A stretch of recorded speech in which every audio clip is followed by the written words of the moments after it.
And we are live. Hey, welcome to the IncrediChat on IncrediChat with Zenial AF. It's Grassia, myself tonight, and of course Vinny Reda. And we're waiting for buddy Ryan to join us. So I don't know that. Hello, Vinny. And tonight, what we're talking about on the chat, I'm going to step away for a couple of minutes, but tonight is Saturday morning cartoons. And our special guest star is who? Marty Grabstein. Courage the Cowardly Dog. Our friend who is been already on more streams than Mike and I think. He probably has been. So, yeah, it's going to be a fun time. So, Marty's on here tonight. Marty will be with us in a little bit. So, Grassia, Vinny, take it away for a few minutes. I'll be right back. Sure thing. Sorry, I'm late to the show, and then I had technical difficulties. It's okay. And I got all kinds of stuff on here on my screen that I've never seen before. I don't know what's going on. Uh-oh. So you've been busy this week, bro.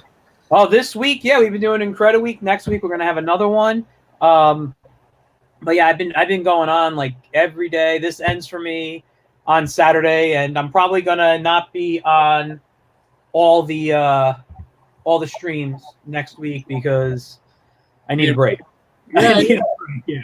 So was Mike doing Incrediweek himself? Mike's gonna do most of it. Yeah, I'll be on some of the stuff. You know, Tuesday night I'm bringing a new feature to the Incredicon channel here. I have for those who don't know, I'm a traveling cartoon educator. And I have a brand called Get in Tune, and I do I travel and I teach about cartooning, animation, comics, things like that.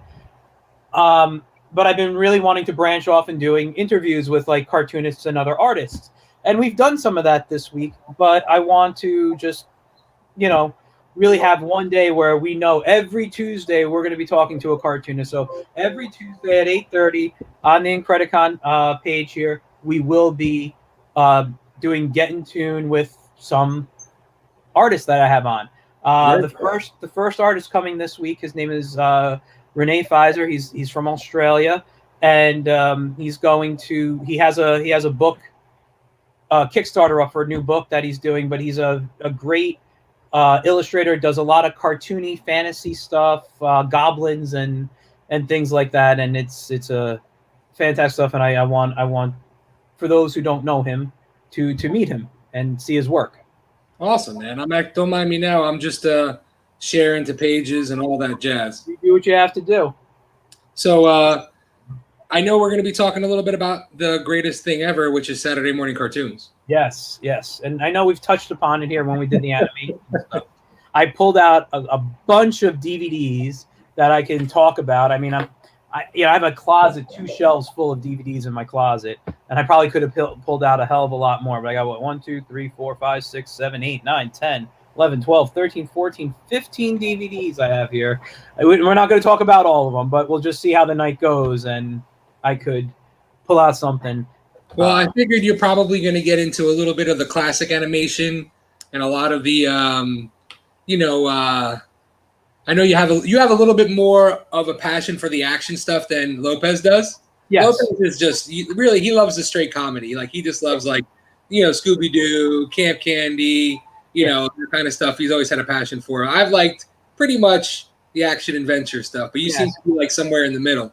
I flip between the two. I grew up loving the old Hanna-Barbera. I mean, Scooby's not my favorite Hanna-Barbera character. I lean more towards their superheroes or their animal characters, Flintstone styles type of stuff. Yeah. But I do enjoy Scooby-Doo too. So for that's kind of where it is. But I, like you, grew up on Looney Tunes. I loved all that humor stuff. But the action, I'll show you one that we don't have to talk about right now. But go for it. Defenders of the Earth. Where's my camera here? One of my favorites. Saturday morning. Was that Sunday or Saturday? I can't remember. I think it was Saturday. Yeah, and one of the things I loved about this was I grew up reading comic strips, and this is actually featuring King Features comic strip characters. So you have Flash Gordon, the Phantom, and Mandrake, both who Mandrake and the Phantom, both created by Lee Falk, and they don't have them on the front. Oh, they do have them. I didn't see them. and they have Lothar, who was in the comic originally Mandrake's. I don't want to call him servant, but he was like he was, I believe, indebted to him for like saving his life or helping his people or something. So he traveled with Mandrake, but they made him. This is the first time in a cartoon series that, or in anything with Mandrake, that Lothar was his own individual hero in his own right. I actually love the Defenders of the Earth. I want to say what's up to Joe Ryan and our colleague Kevin Colazzo, who's on watching us already. One of the things we were talking a little bit about the other day was I would love to see, like when they started doing the shared universe thing and it looked like everybody was going to mimic that thing and it kind of died really fast. Marvel really is the only one that could sustain it.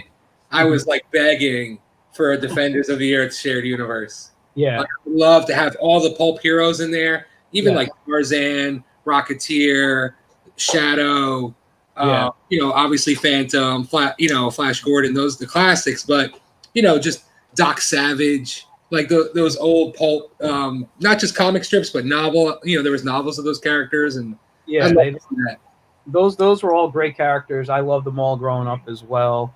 I actually behind me, I don't know if you guys can see, but right here is a Tarzan from 1966 to 1969, the daily comic strips, and it was done by Russ Manning, the guy who was doing the Star Wars comics I showed you the other day. So I mean, it's beautiful artwork in there. It really is. I'll look at that. And I actually had something in reach of my desk, which kind of brings me back to like my love of that classic old pulpy style of storytelling, and then the new age, contemporary, hard-nosed, John Wicky style of storytelling nowadays was a really good comic book series that blended both. Which one's that? That looks from like Planetary. Oh, Planetary. Yeah, you know what? I didn't read that, but I've read summaries and stuff. It's supposed to be a really great story. Yeah, I really, really would recommend it. It's self-contained, so you don't have to go crazy into like, you pretty much everything's in about 30 or 40 issues. But basically, it's essentially if the Fantastic Four were to start to explore different types of fiction set in the world of comic books. So like they go to like Monster Island. Yeah. And it's not Godzilla, but it is. They go to Tokyo and investigate like the ghost police officer. Like they go and there's a character that's essentially Tarzan in here. You know what I mean? So they go through a lot of that stuff. I think you'd really get a kick out of it, especially since you're a Defenders of the Earth fan. Yeah. That sounds good. I'll have to check it out. Joe Ryan has said, well, we got a few things. So Kevin says, hey, what's a good word, fellas? Well, you're hearing it right now. It's cartoons. Notchland23 says hello to you. Joe Ryan says that would be very cool. I think he was talking about your idea of the world, the shared universe. Not that I'm not overseeing The Rock, but how good of a Doc Savage would The Rock be? Oh yeah. No, that would be great. Joe Ryan says love the public domain characters and pulp characters, and they are. I mean, we could actually do a night just on old movie serials. Like these days, a lot of people are going and we see comic book movies all over the place. What a lot of people don't realize are the original like comic strips before comic books came out. People were going to them to make their movies, and you had Captain Marvel back when he was Captain Marvel, not just Shazam. Right.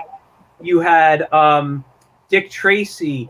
Captain America had one. So they were pulling from comics since the beginning of basically like film time, and the experimental eras that were going in. You had Flash Gordon, Buck Rogers, all these great characters in movie serials. And those were, for me, early Sunday mornings when I got up super early and I'd watch them on, I don't even know what channel. I think it was Bravo at the time before they changed what they are now.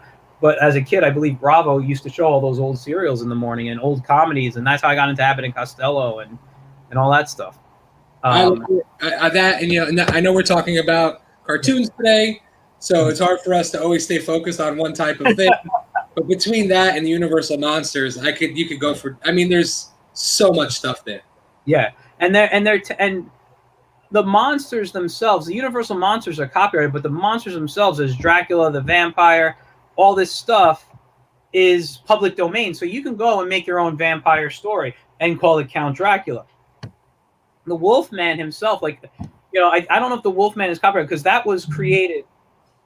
That's the only one that doesn't have a book that Universal did. Right. So, I don't know if the word Wolfman is like copyrighted, but you can do a werewolf story. Right. Right. And which there's plenty. And public domain character. We could actually do an episode on public domain characters. I would love that. Because there's a lot there between King Arthur, between Tarzan, between Robin Hood, and how many times do people try to use those characters as a springboard for a really good movie or series, and they just flop after flop? Well, they do now, and Sherlock Holmes is now public domain. Yep. So that's really cool. And I've seen some drawings of people online starting to say, like, I'm going to do my own Sherlock story now that he's public domain. So that's I think that's cool when you can have access to all that.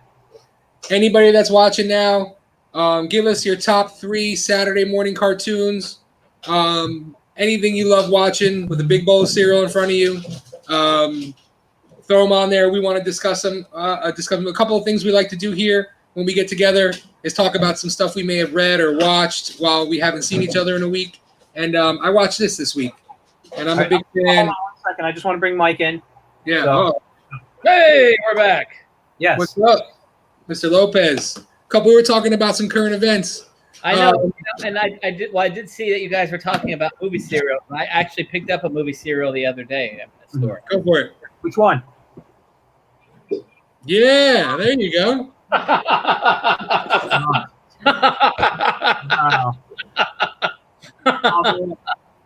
Funny, and talking about pulp characters and movie serials, I was just I'll bring up Justice League Dark again, but I want to, because it's more relevant, HBO Max finally launched this week, and they have a whole Turner Classic movie library on there.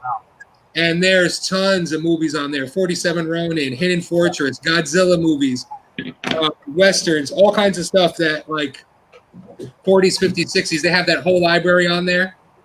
They got the Warner Brothers Looney Tunes stuff on there. They got Cartoon Network on there now. Well, I'm going to throw this question out there to you guys. And again, this is not Saturday morning cartoon related, but whatever. So I looked at HBO Max yesterday. They got Cartoon Network stuff on there. They got DC stuff on there. Yeah. They need to just shut down Boomerang and DC and just merge it all, I think. Well, I would think, as long as the comic reader on DC app translates, because that's actually a really good comic reader. Yeah, I use that app a lot. But I agree with you, Lopez. If they combine them all into one app, it would make it smarter. It'd be a powerhouse. Yeah. Because there's stuff on Boomerang that I would like to watch. And but like Flintstones and Jetsons are on both Boomerang and HBO Max. So Joe Ryan is saying Animaniacs. So a lot of that Warner stuff, the Animaniacs, Pinky and the Brain, that all lives on Hulu. They have the rights to that. Batman the animated series, and all the other DC animated stuff lives on DCU. But but I mean, there are other shows that are on. I didn't go deep into HBO Max yet. I know Sylvester and Tweety Mysteries are on there. I don't know about and it's funny because I pulled up my DVDs as well. I don't know if this. I don't know if this is living on HBO Max. I don't know. I don't know if Freakazoid is. Yeah. So I don't know, but there's a lot of shows animated wise that should be on there. So. I'm going for it. Did you purchase the app? I own HBO now, so HBO Max automatically. In. Okay. Okay. I gotta check, see if I have that. If you're an HBO Now customer, you'll automatically switch to HBO Max. Well, that's what happens. Yeah, I gotta look to see if I'm doing that. But you see right there on the menu, I don't know if you can see if it's clear enough. Oh. Well, in relation to our guest for later tonight, Courage. They have Cartoon Network, but there's no Courage. Not yet. But he's on Boomerang. But that's my point. It all should live under the same umbrella. I think that would make the most sense. More bang for your. If HBO Max wants to compete with Disney Plus, we are not paid. We are not paid by HBO here. We wish we were paid by HBO. Well, listen, you can give us all a free subscription, or whatever. But I'm just saying, if HBO wants to compete with Disney Max, Disney Plus, throw all that stuff on there. Yeah, We got the What? Like, let's see some of the shows that we haven't seen in a long time. And it's funny, I want to go on to HBO Max and look for like rare Warner shows. I know, like Friends. Okay, great. We all love Friends. Friends. I don't like Friends at all. The Studio Ghibli stuff. I know Dawn was excited for that. I know we don't care. Nobody cares about what we care about. Yeah. Well, Studio Ghibli's never been available via streaming. Miyazaki has really always kept that a thing that he never wanted to do. So it's actually really impressive that HBO and Warner's got him to. I find it interesting though that he's on there because a lot of the movies like transferred over Disney releases. Right. Yeah. Well, I don't know if they release them anymore though, because again, it's. Well, no, I'm saying that, but I'm saying they were releasing them in America for a while. Yeah. Yeah, Miyazaki's always been very engaged in everything. I can't say all the Studio Ghibli library, but Miyazaki himself has always really kept a close control of all of his movies. Yeah. So I don't know. Who knows? So I know we got a little time before Marty's coming on, and Ryan may or may not join us later, but we're talking about favorite cartoons. So I'll let Mr. Lopez, you go ahead and start. What is a favorite cartoon of yours? Jesus Christ. It's so hard for you to choose, right? Because I was like, oh, I pulled DVDs, so I'm like, good, I'm gonna pull DVDs too, because I've got a ton of DVDs. I don't even know. I've just pulled random DVDs that aren't even necessarily favorites, but I'll go through the stack that I pulled. I already showed you Tasmania, which again, when I was a kid, this was in the heyday of Warner's. We didn't even talk to Tom Ruger. I don't know if I'm sure Tom Ruger worked on this. Which, by the way, let me just plug for Tom Ruger. When he was on our show, he talked about Platypus Duck, which was his original animation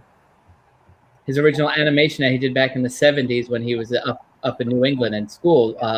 And he just launched a new YouTube page and website where you can watch the original Platypus Duck cartoon. He talked about that. We'll link that on our show. Anyway, so just a little plug to him. But I just pulled out some. Here's some.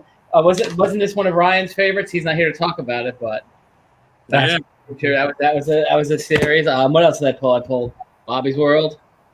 It's a good one. Uncle Ted.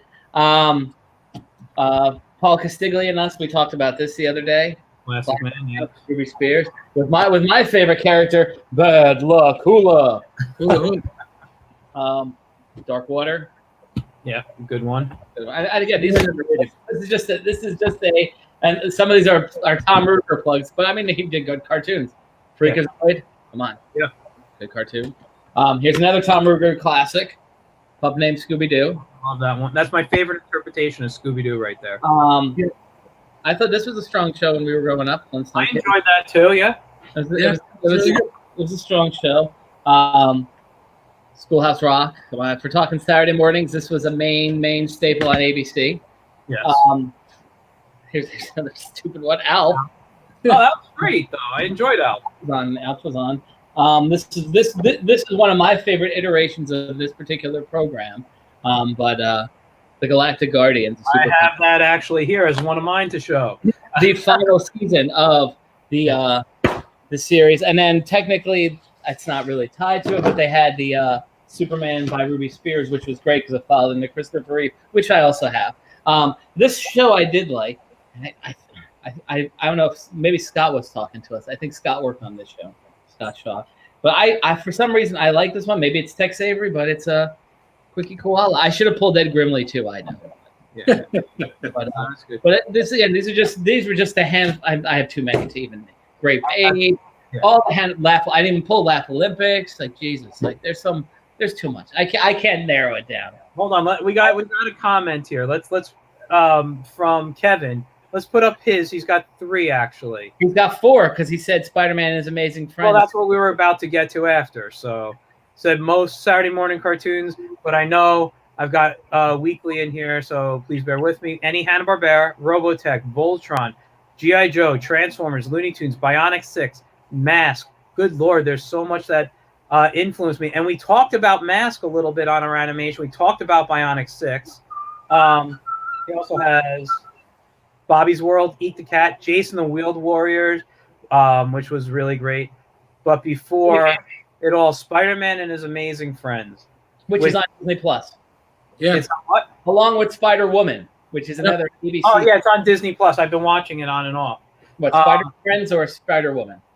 Well, both. I'll watch them both. I enjoyed both when I was Spider-Woman was ABC Saturday mornings, 13 episodes. Yeah, but they were kind of because everybody cares. I know. No, they weren't the best episodes, but I enjoyed them. You had ABC, you had cartoons on ABC, you had cartoons on CBS, you had cartoons on. Eventually, you had them on Fox. Yeah, it was CBS, NBC, and ABC. I thought for me, ABC had the biggest bang for the buck for me. So that was the thing. Like I used to have to remember being like, okay, between 7 and 7:30, this cartoon's on ABC, but this cartoon's on CBS, and we didn't have DVR back then. We had to make a choice. So was it Garfield and Friends, or was it Muppet Babies? Which one? You know what I mean? Like which, by the way, guess what? Garfield and Friends fans, I don't think it's streaming anywhere. You go to Walmart, they have season 2. It's $10 the entire season. Wow. I just today. No, I also think that's on. I think that's on Boomerang as well. Or is it the new Garfield? Maybe the new. I don't know. I've watched Garfield and Friends on one of the streaming apps. I believe it was that. But yeah, I'm just going to show 2 more DVDs real quick. One I loved, the Ralph Bakshi Mighty Mouse that came out in 1980. Was it 7 or 8 or something? Maybe 89. And my all-time Saturday morning favorite, Dungeons and Dragons. This to me was the best. You know what? I think it's the best to me because I'm working on something for that too. By the way, what? I'm working on something for that. Spoiler alert. So what for D&D? I am. Okay. For the animated series. Spoiler alert. What do you wait? You're working on something for the animated series? I am. Okay. No, I was hired to relaunch it. How about that? No. Oh, how about that? That'd be great. You know nothing about it. No, I'm working on a related guest from it. Oh, okay. No, I think I know who already just by knowing you. I won't. I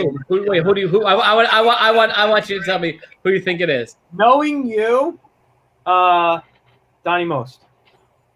Very good. Donnie Most. I was going to say it off here. Kevin also says the Heathcliff cartoon was better. I completely agree with you. Which iteration of Heathcliff? Oh, don't worry. Listen, Joe Ryan. Courage. We'll talk about that in a little bit. But which iteration of Heathcliff? Because you have the Ruby Spears Heathcliff. Mel Blanc was on both of them. So you had on Saturday mornings, Ruby Spears produced Heathcliff. So it was Heathcliff with Heathcliff and Marmaduke, and then it was also Heathcliff and Dingbat and the Creeps, which I like. I like Dingbat and the Creeps. You're talking about monsters. There's some funny monsters there. No, I liked them all before they went to. Well, no, these were simultaneous. These were on at the same time. No. I'm saying before the one where they ended up with like Riff Raff and stuff. Well, that was Deke, and that was simultaneous. Yeah, but the Saturday morning ones I prefer because the style of those characters looks more like the comic strip than when they redesigned the characters, especially what was it, Eddie? Oh yeah, Iggy. That's it, Iggy. When they changed Iggy from what they had him look like on the Saturday mornings, which was like straight out of the comic strip, to what he looked like in the Deke. Yes. Well, all the characters on the Ruby Spears look closer to the comic strip, but I mean, Cats and Company. Come on. So I'm doing the song, and Kevin's right, and Riff Raff, Wordsworth, Mungo, and don't forget Hector. Yes. Who was played by Danny Mann, who later on worked for Deke in another show as Luigi, who's dead now. But Danny Mann, who was Hector, was also the voice of Luigi and played Luigi in the live action with Lou Albano of the Super Mario Brothers Super Show. What are some one-off? You know which one I really used to love that it probably isn't as popular? Is I actually like Pac-Man. I love that one too. I have the DVD. So now I have my choice of Pac-Man episodes because I enjoy Pac-Man, but I have preferences on my Pac-Man. Yeah, I like the character designs were appealing. I like the animation. I like that show. Oh, you there, chump chump. Yeah. See, you remember more episodes, I think. Like, I'll remember them as I watch them, and then when I put it away, the next day I forgot the entire series again. Okay. Grassia, who's my cartoon mind reader. Which iteration of Pac? Because listen, both were Hanna-Barbera. Ryan's coming on. There you go. Hello, gentlemen. There he is. Sorry I can't be there on video, but my laptop is being a little jerk. It's like Space Odyssey here. Yeah, just call me Hal. Which iteration, which season, if you will, of Pac-Man do you think I preferred? I couldn't even tell you. Like I said, unless I'm watching it, I really remember the series. There are different seasons and series of Pac-Man. I didn't know that. 2 seasons because there was the first season of Pac-Man, and then there was a second season with cousin PJ and Super Pac. Yeah, well, I remember that. I remember that true crime episode where he killed Mrs. Pac-Man. Yes. Yeah, and then they sent him to jail. And her name was good. Pac-Man. It was Pepper. Where he killed Pepper. I totally remember that. Other Pepper. And I really enjoyed the names of the animals too. There was Chomp Chomp the dog, and my favorite, Puss Puss the cat. Ooh, my computer's restarting. I might be able to get on in video. Let's see. Oh man, there was a lot of good original, content cartoons, but there was some good licenses too. Like they weren't all bad, the licensed ones. No, not at all. I mean, like you mentioned with animation, we went back to Saturday Supercade. Remember we talked about that? They were doing the video game stuff. The original Super Mario Brothers was fun. Yeah. What? Rubik's. Yeah. I actually enjoyed. Do I have it on me here? I actually enjoyed this one, Captain and the Game Master. I was just gonna say Captain and the Game Master. I was gonna mention that last week, and I totally forgot. I read about Captain N not that long ago, and like they were, I guess towards the end they were having so many problems with production. Yeah, I think it switched animation studios too, so it had a slightly different look. Yeah, just like that was X-Men cartoon. That was the one with Belmont and everything, right? Yes. And right, yeah. Icarus, Mega Man, Mega, hey, right. Captain. That's how he was, right? Right. The kid had the zapper. Mega hi, Ryan. Yeah. The kid had the zapper, right? Like that was like the main. Maybe it wasn't as good as I remember. Maybe it wasn't as good as I remember. It was fun.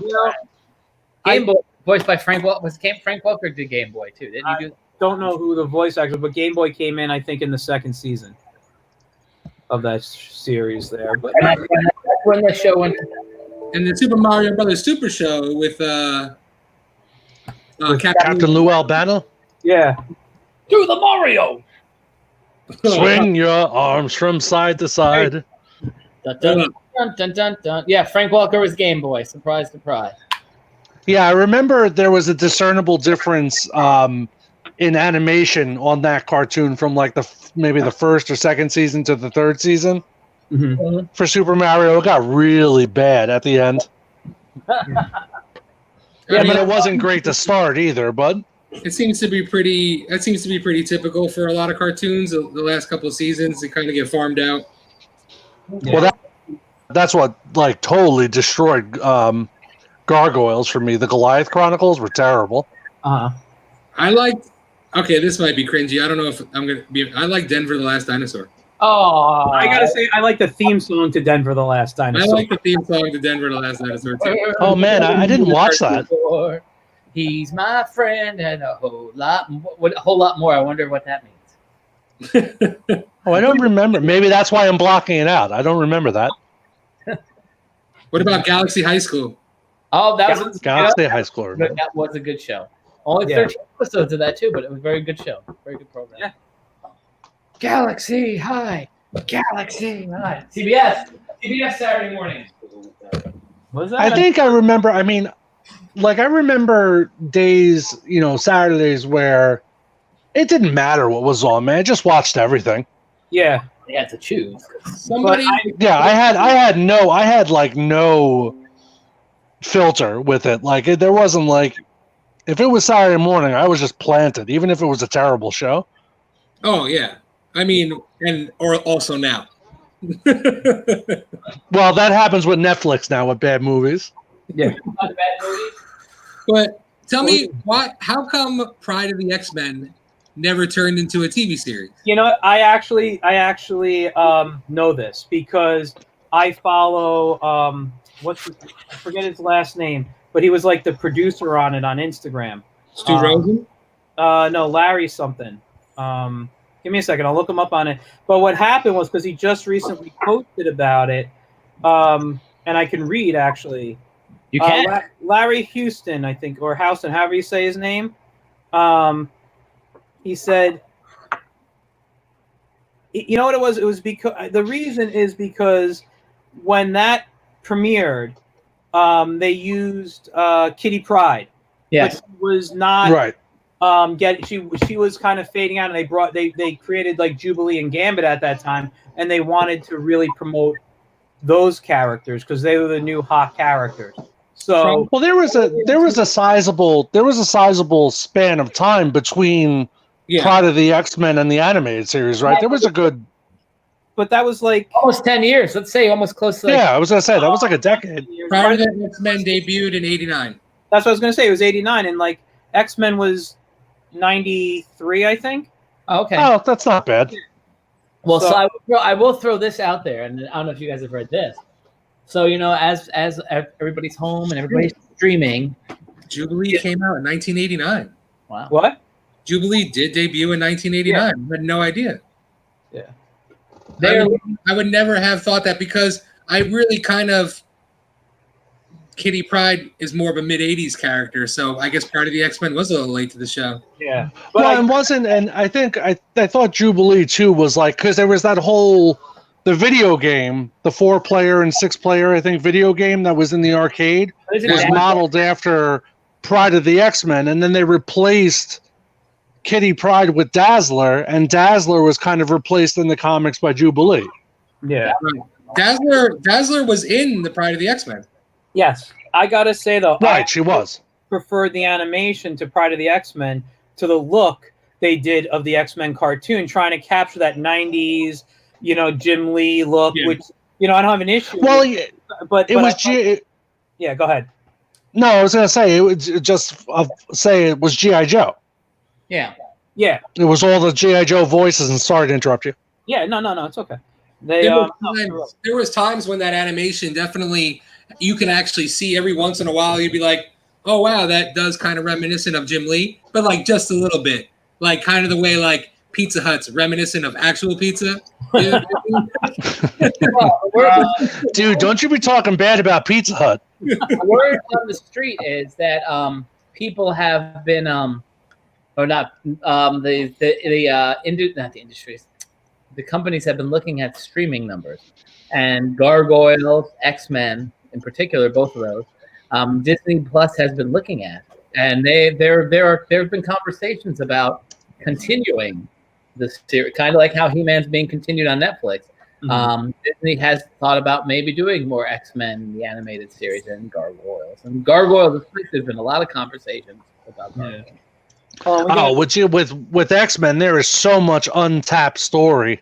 Yeah. They have so many miniseries there. The algorithms that streaming TV helps creatives and maybe hurts creatives too, because there's always stuff that is good that probably doesn't get seen. But like you were saying, with like looking at the numbers for Gargoyles, looking at the numbers for X-Men, it's like I'll go back, and even though the X-Men movies helped pave what happened with Marvel and everything, the fact that Fox had the #1 characters of all comic history, aside from Batman and Superman, right? The X-Men were the highest-selling books for the 80s and the 90s by far.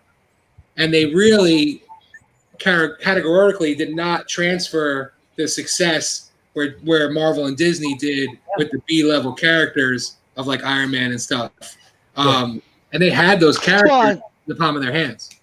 Well, right now is perfectly set up for something like that where, I mean, it's really perfectly set up for them to do what DC does with their animated properties and just do an animated universe. But I could totally imagine like Netflix doing a 8-part miniseries that's just Days of Future Past, or doing the comic version of Infinity War, or whatever it is. They don't have to worry about staying in continuity with the live action stuff because they could easily say, look, based on what DC does, it's just a different take on the whole world, Yeah. Which just another aside. I don't know if anybody saw the news. It was today. With all this cool HBO Max DC Universe stuff, the rumor is the return of Henry Cavill. Oh, you're right. Well, he never left. So watch your mouth. Henry Cavill never left. Okay. Well,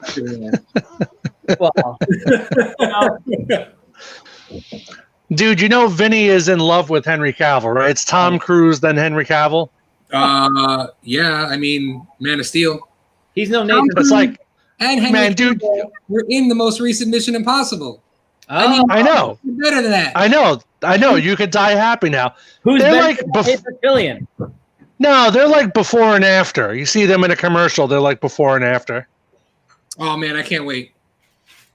I'm so excited. Wait, what was the thing I just heard about? There was something about Tom Cruise playing some kind of Marvel. Really? Someone had put something about him playing some kind of Marvel character. I am not a Tom Cruise fan. Yeah, nobody's perfect. Oh, what? Tom Cruise or Mike? No, I think I like Tom Cruise. I don't think he's a. I think that he kind of gets a bad rap because of the Scientology stuff, Tom Cruise is the cheeseburger of movie stars. You may not like him all the time, but you damn sure eat it. Right. Exactly. I'm not eating Tom Cruise. Well, you're missing out, big boy. Comes in bite-sized portions. Yeah, well, actually, yeah. Vinny, why don't you amend that? Say he's the White Castle burger of... Let's go White Castle right now. Because sometimes Tom Cruise gives you diarrhea. Tom has like always kind of been rumored to be involved with something here and there. I don't... There was something recently, someone... I don't yearn for Tom... Like, I like my chocolate and my peanut butter separate in this case. I don't yearn for Tom to be in anything like DC or Marvel. He doesn't need to be. I think there's a character for him. I just can't really pinpoint him as anything. And he could be the shark in the next Jaws. He can do anything.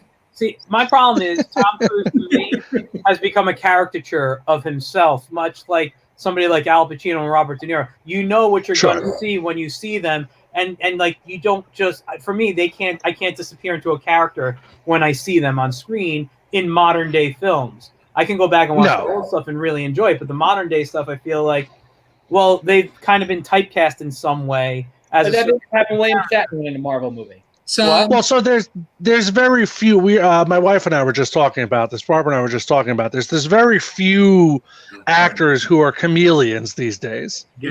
So I could really only think of Gary Oldman and Daniel Day-Lewis. What about everyone else? The Rock is a chameleon. Wait a minute. Gary Oldman is a good actor in some things, but that guy has got more ham.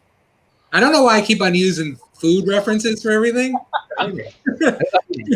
Right, I skipped dinner to be on this call, but Gary Oldman. Why do you think I'm not on video, man? I'm shoving stuff in my face right now.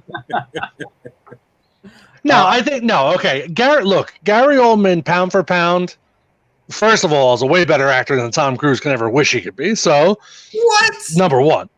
I think we're getting. Oh, dude, just get out right now, man. You're cracked if you think that Tom Cruise is better than Gary Oldman. Name me one Gary Oldman movie that's better than the best Tom Cruise movie.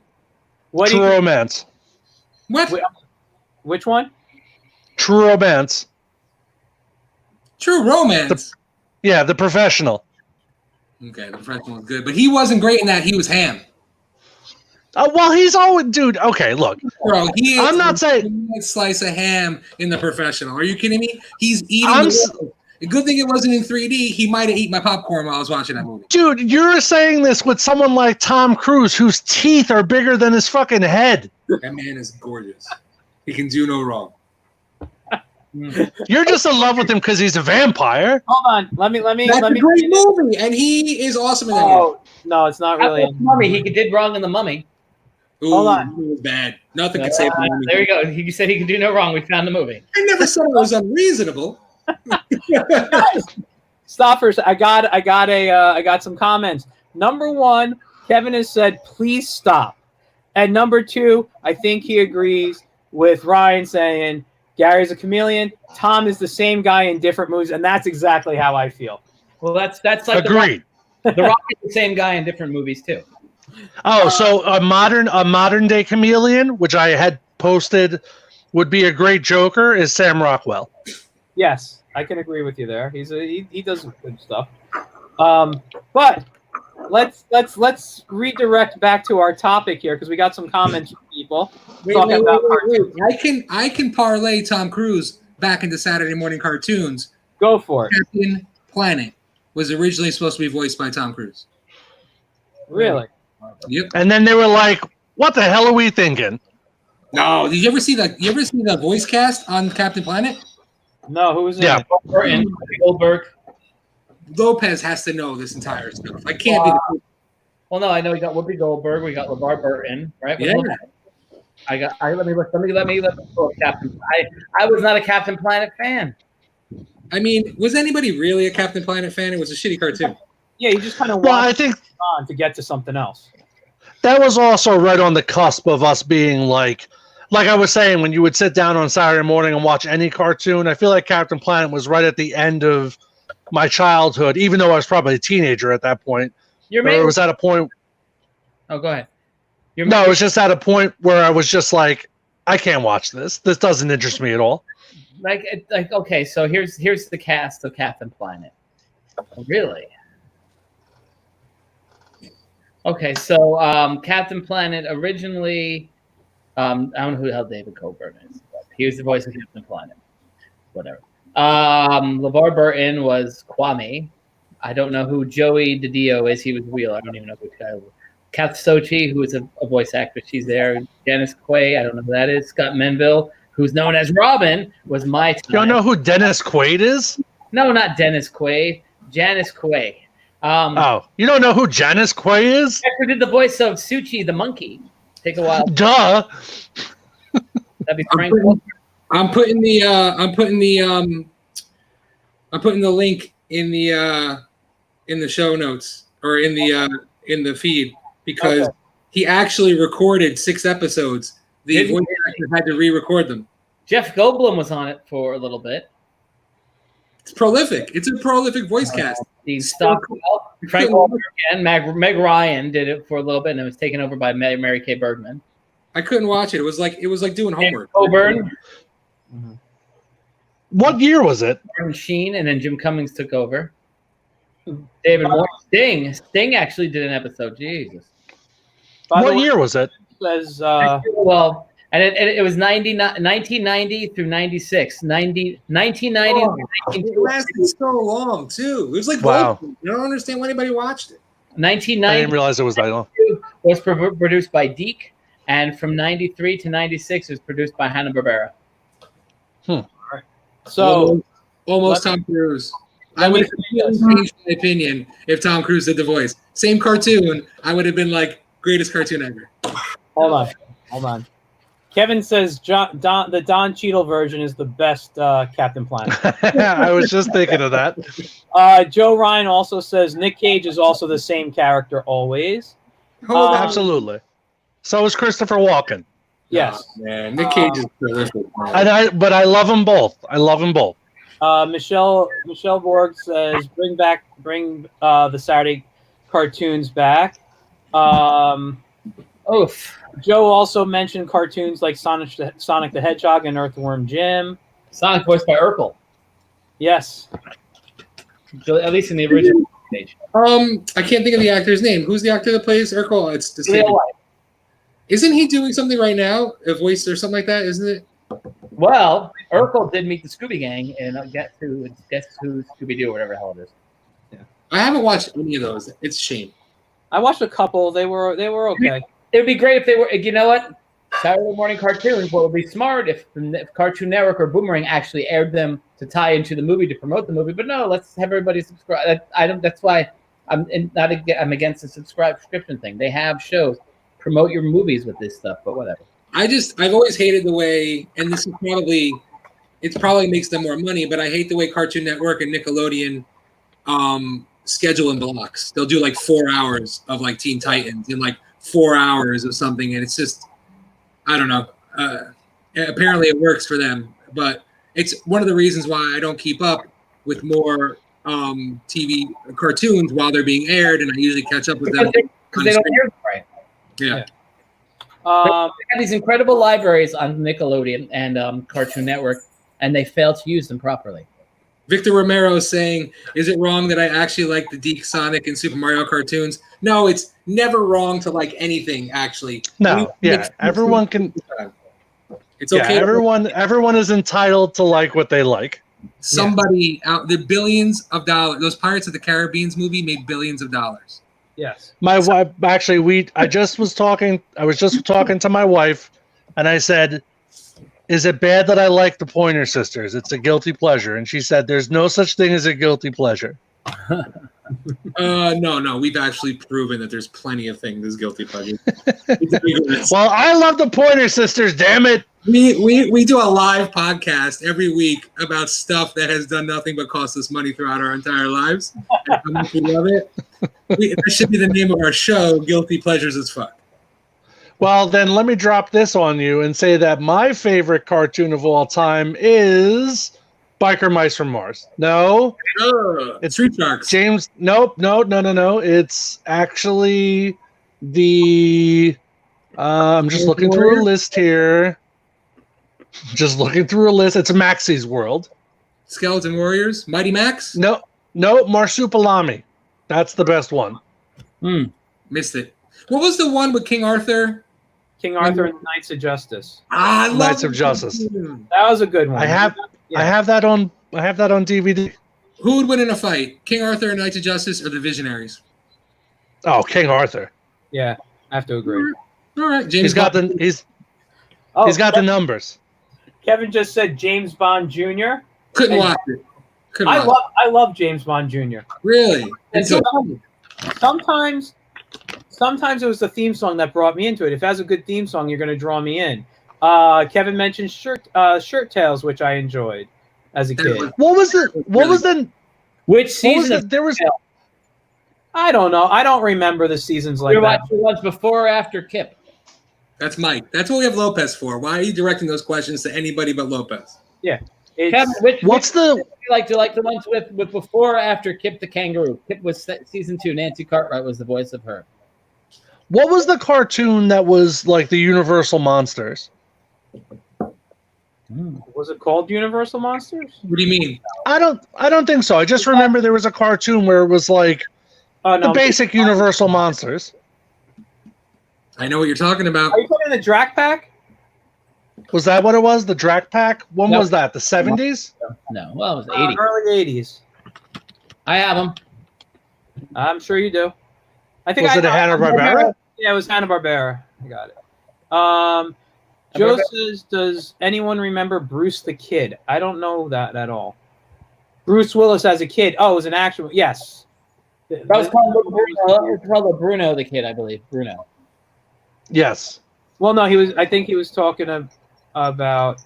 Oh, Bruce Willis as. So it's just there. But the name of the movie is called The Kid. No. Bruce Willis had a cartoon that's called Bruno the Kid. Oh, he did? Bruno the Kid. I remember Bruno the Kid. But Bruno. Oh, no. Look that up. Let's see. Yeah. That leads me to my question, because actually I know Marty's coming on in 10 minutes, and I'm going to regretfully have to sign off because real estate is exploding right now, and I got 17,000 clients that are trying to get in touch with me at this moment. So I'll make room for Marty to be in here. I brought something up on our little IncrediChat we have going on between the four of us. If you had one product or one spin-off cartoon that didn't happen. Like, so for instance, Die Hard. You know how Rambo had a cartoon and RoboCop had a cartoon, but if there was a franchise out there, and in the little one that I said would be Mad Max, I would have loved a really cool 1989 Mad Max cartoon where they hit each other with lasers, obviously, instead of spiking each other through the head with cars, because that would have been a great toy line too. What would be yours? I like Ryan's. Yeah, I totally picked Buckaroo Banzai because I figured, first of all, Buckaroo Banzai, there's like a million different people in this band. And then number two, like, yeah, I just think of like, you know how Batman had like the Winter Batman and then the Sonic Batman and the wall calling Batman. And, you know, the same with him. He could have like the brain surgeon Buckaroo Banzai and the race car driver Buckaroo Banzai and the rock star Buckaroo Banzai. And then he has all of his different people and Jeff, what's his face as a cowboy. It's just like perfectly set up for. There's vehicles in it. There's spaceships and like race cars and their touring van. Joe Ryan said E.T. That's a good one. That's a good one. E.T. did have like PVCs. Mm-hmm. I remember the toy. I don't know how much that really counts as like, oh, we're talking cartoons. That's right. Right. Are we talking about a dream cartoon project, you're saying? Yeah, not a project, but maybe like we were talking about how like Chuck Norris had the Commandos, Mr. T had a cartoon. So something that was never spun off like a movie, and preferably something that would be weird and inappropriate like RoboCop or Aliens. Aliens is a good one. That would have been a great 90s cartoon. Well, there was an Aliens cartoon in the works, wasn't there? That Kenner toy line, I think, was supposed to have a Aliens cartoon, which would have meant like a Predator crossover and like a 90s laser blasting Aliens versus Predator cartoon is like the greatest thing I could think of. Yeah, but like they had three different RoboCop cartoons, at least two, and it was like, and that was the most brutal movie. That was the first R-rated movie I ever snuck into, and I was like scarred from the brutality of that movie. Oh, I loved it. They produced RoboCop, I believe. It was a Marvel animated series. Yeah, because it was on that block with Pride of the X-Men. It was Pride of the X-Men, RoboCop, and Dino Riders. Yeah. So right, totally. I have a couple of ridiculous spin-offs. So we know in the early 80s they did because again ABC, and it was like let's take all of our TV shows and make them into Saturday morning cartoons. So a couple of years ago, and I was a buddy of mine and I were trying to like come up with ideas, and these were just so ridiculous. So they did the TV series Fonz and the Happy Days Gang, where Fonz, Ralph Malph, and Richie and Mr. Cool, who was a Fonz's dog, they got stuck in a time machine and were trying to get back to 1957 Milwaukee, and they would go to like Genghis Khan. They went to Transylvania, like Dracula, all kinds of silly stuff. So I have two Happy Days animated spin-offs. I like it. One is really bunch. Well, the first one was called Happy Days 2057 or 2157, and that would be a Happy Days in the future. So everything would be like the Jetsons, but in the 50s. I like it. So like the Fonz would have like a spaceship motorcycle, and it would be the Jetsons and Happy Days mix. So that was, and then the other one is a little bit more of like would not fly. There we go. But Punky Brewster Glomer, yes, Frank once again. But my shows go right in the range of this because listen. If I was this age and it was like. And I was alive like I was alive in the late 70s, but if I was like in my 30s or 40s in the 70s, I could have totally gotten a job at Hanna-Barbera, just like throwing out ridiculous shows. The other Happy Days show, tragically, there's a motorcycle accident, and the Fonz gets killed, right? Ooh. So, and Grassia will like this because this is a throwback to another one of his favorite shows, which could also probably get an animated series. But the show would be called My Guardian Fonz, and so the Fonz would be guardian angels. Which we laugh because first of all there was Highway to Heaven, but let's talk in the world of cartoons. Remember the Gary Coleman show? I was about to say the kid with the broken halo. Yeah, he was dead. Gary Coleman. Yeah. Oh, he is dead, but he was dead in that cartoon. You guys, not. Hold on. Marty's ready to come in. He's here. I just want to give you my two real quick in my head. Go for it. Big Trouble in Little China. Oh my God, you knocked it out of the park. I think that might be like the strangest one to do.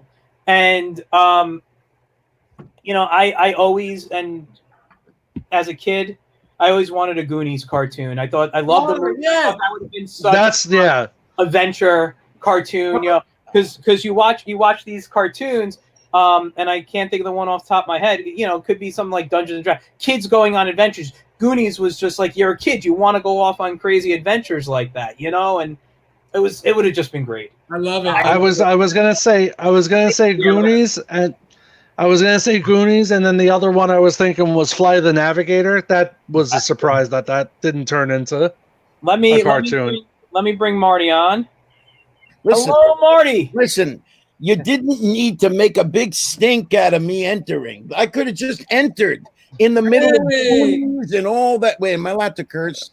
Sure. Yeah, we already heard a couple. Yeah, we're not supposed to, but I do it all the time. Wait a second. Why am I looking that way? I don't know.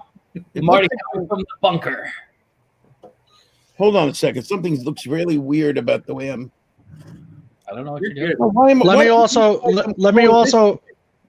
Let me also add that while everyone's getting adjusted, I think that a John Carpenter's Thing cartoon really would have sold on Saturday morning television for kids. I really think, and also Indiana Jones probably. Another good one. You guys are good. You know, Showgirls, the animated series. Which one? Showgirls, the animated series. You have to put that on Adult Swim, actually, right? There you go. See? Yeah, there you go. Was an 80s TV series that I loved that was like a cheesy, really bad series, but I thought it would work better in animation. And that was the Powers of Matthew Star. Do you guys remember that series? No. He was an alien. Louis Gossett Jr. played his guardian. Yeah. And I'm like, that was a great concept, but I think the show just wasn't done well. Or like Voyagers. Remember Voyagers? We got Quantum Leap kind of based out of it a few years later. Quantum Leap was probably another one that could have been turned easily into a cartoon that didn't. Yeah. How long have we been on this subject? So what we're thinking about, we're talking about like really odd licensed products in the 80s, like Rambo, who got a cartoon. So we were talking about what would have been our ideas. By the way, who am I talking? Who are you? My name's Bill. How are you? I've met you before. Yes, sir. You're to me, actually. Yes, sir. And I'm Ryan. I'm just a disembodied head. Why? Picture here that I don't have a body. I'm just a spirit in the machine. Wait, apparently. So you're there. The fifth guy is there. Hold on a second. Look at that. I'm here. You could. I'm having my aura is around my picture right now. You know, you're looking like a little bit like Father Evil over there. Ooh. Ooh. Right? Doesn't it look like Father Evil, Mike? He does have a little bit. How are you, Mike? Mr. Lopez? Oh, okay. Great. How are you? You know that you're Mike and he's Michael. You know I know, but everyone calls me Mike for some reason sometimes too. I prefer Mike. I called you Mike before, but I try to. How about Mickey? No. Michael, do you like Mickey? Mickey Grassia. All right. Oh, I'm sorry. So what are your names again? By the way, Mike, let me say this to you. You do know my last name is actually with S's, not Z's, right? It's pronounced Grassia. No. We say Grassia. Oh, Mickey Grassia sounds like such a gangster. What's happening? Like, what is this? Is it people watching this broadcast? Yes, we've got people watching. God, I hope not. 6 Americans. The people warned that I was going to be popping in. Yes, yeah. We put up our little ad earlier today. And yeah. Okay, so I'm saying people were warned on Facebook for you. What's that, baby? Well, I put it on our IncrediCon page here, saying that you were going to be here with us tonight. No. So give me. Well, I think the guy in the I'm Ryan. Ryan, you know. Yes. And you are the other guy. Me, I'm Vinny. Vinny. Hi, Vinny. Yes, sir. We've met before, right? I feel. Absolutely, quite a few times. Right. Well, I think Vinny and I were here to warm up the crowd for you because I think we both have to go. Vinny has a night job and I have a night school. Are so you kidding me? You're leaving us? Oh, that's a little sad. late. So that's what I did. I came on late, and I'm actually the whole world's gonna stop for me. First, we want to know. Stop for me. First, we want to know what your '80s inappropriate cartoon would have been if you were to have one. Or even if you want to go back a little further. Yeah, you could do '70s. Because the '70s had some weird stuff come out of it too. Planet of the Apes. Give me a little bit of a. That had a cartoon. Like Taxi Driver, the animated series. Oh, that kind of thing, right? Yeah. We're talking about that type of thing, something that might be really fun. All right. Well, I mean, listen, anything is, of course, I mean, I would say the gift that keeps on giving would be Godfather. I was just about. Oh man, Here's my little Michael Corleone I keep with me. Look at you. The animated series. You got Luca Brasi, and you know what's interesting? What you do? he sleeps with the snorks. But here's the thing: you have a special cartoon, a special like one time only, where Luca you start off with the Sicilian Message, where they open up the vest, the bulletproof vest, and they got the fish there, right? Luca Brasi sleeps with the fishes, right? Mm-hmm. Mm-hmm. Thank you for responding. Yes. I like it. Fucking It's okay. We had a couple drop already. Go. What happened? Don't worry, Grassi's going to edit it out after. He's not going to edit it out after. That's okay. Yeah, Mike. This is going Mickey, live why on don't you have a? as well? Come on, Mickey. Why don't you have a dump button? I gotta learn. Hold on. We got. Let's just look at some comments real quick. Well, hold on. Let me just finish that story. Yeah. Story, very quick, and then comments, because they're the important things. The people are what's important, not us. But anyway, so what I'm going to say, so a special one shot only, where you start the show off with Luca Brasi sleep with the fishes, and then the camera kind of pans down, right? It's going down past them, right? Going down this way, right? In the actual thing, and then it's dark, and suddenly you're going down through a body of water. You're going under the water, and you see Luca Brasi lying there sleeping with fishes going around him. And then he wakes up, and then it's a whole episode on Luca Brasi, who now can breathe, water. I can see him in Atlantis and everything. Yeah. Doesn't that sound like a great idea? I love it. We got to. I think Disney should have crossed that over with the Little Mermaid. It would have worked. That's how the Godfather have an animal sidekick. Ooh, Well, he has his little cat that he pets. So his cat, just like in Chippendale's Rescue Rangers, Fat Cat. He was the pet of the. By the way, that cat scene. Yeah. Brando, this was a cat pain in the ass, bothering everybody on the set. So he jumps up, and they would usually say, "Cut, get the cat out of the way," but the cat somehow made its way back. With Brando didn't skip a beat. That was not planned that he had the cat. The cat hopped up, and Brando just took it and just kept talking and doing the thing and petting the cat. And the cat was very ornery, nasty to other people. To Brando, somehow Brando got him to stay with him and right. That scene looks like he loves this cat. Yeah. It's very cool little story there. Okay.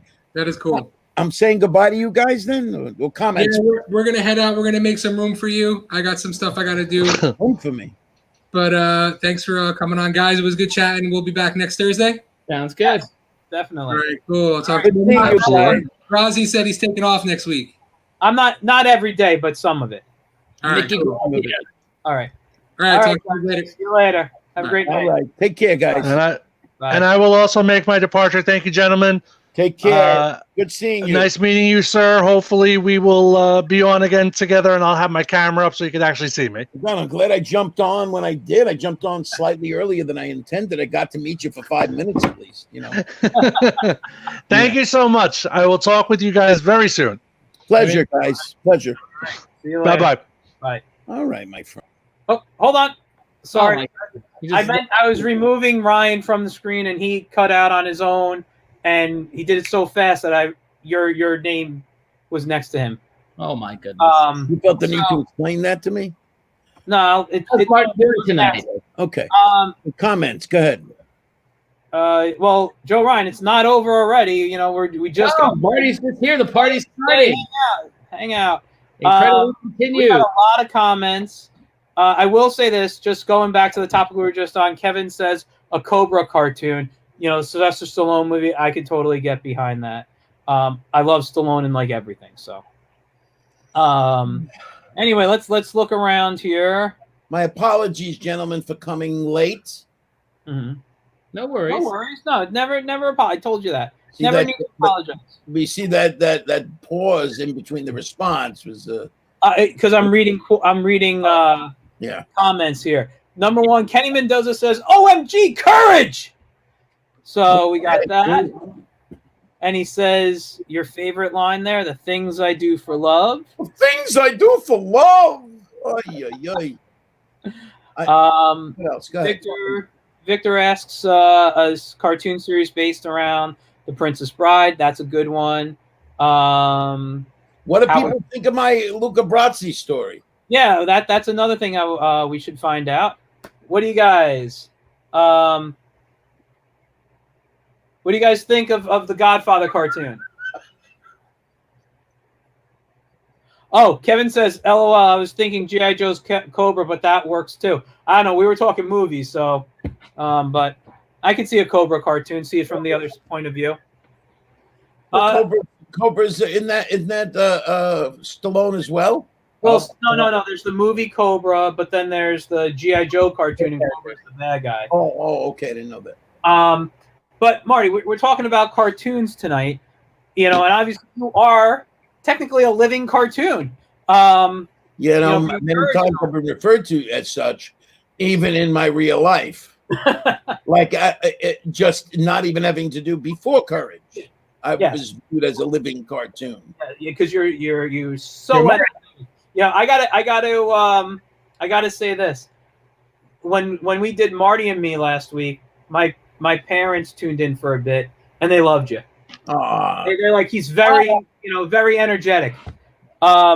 Victor says there was a Godfather cartoon. No, we were deciding what cartoons, like based on 80s or 70s movie properties. Victor Romero? Yes. Boy, that Victor Romero, he is prolific. He gets all over the place, man. That Victor Romero is everywhere. Where there is popular culture, there is Victor Romero. God bless.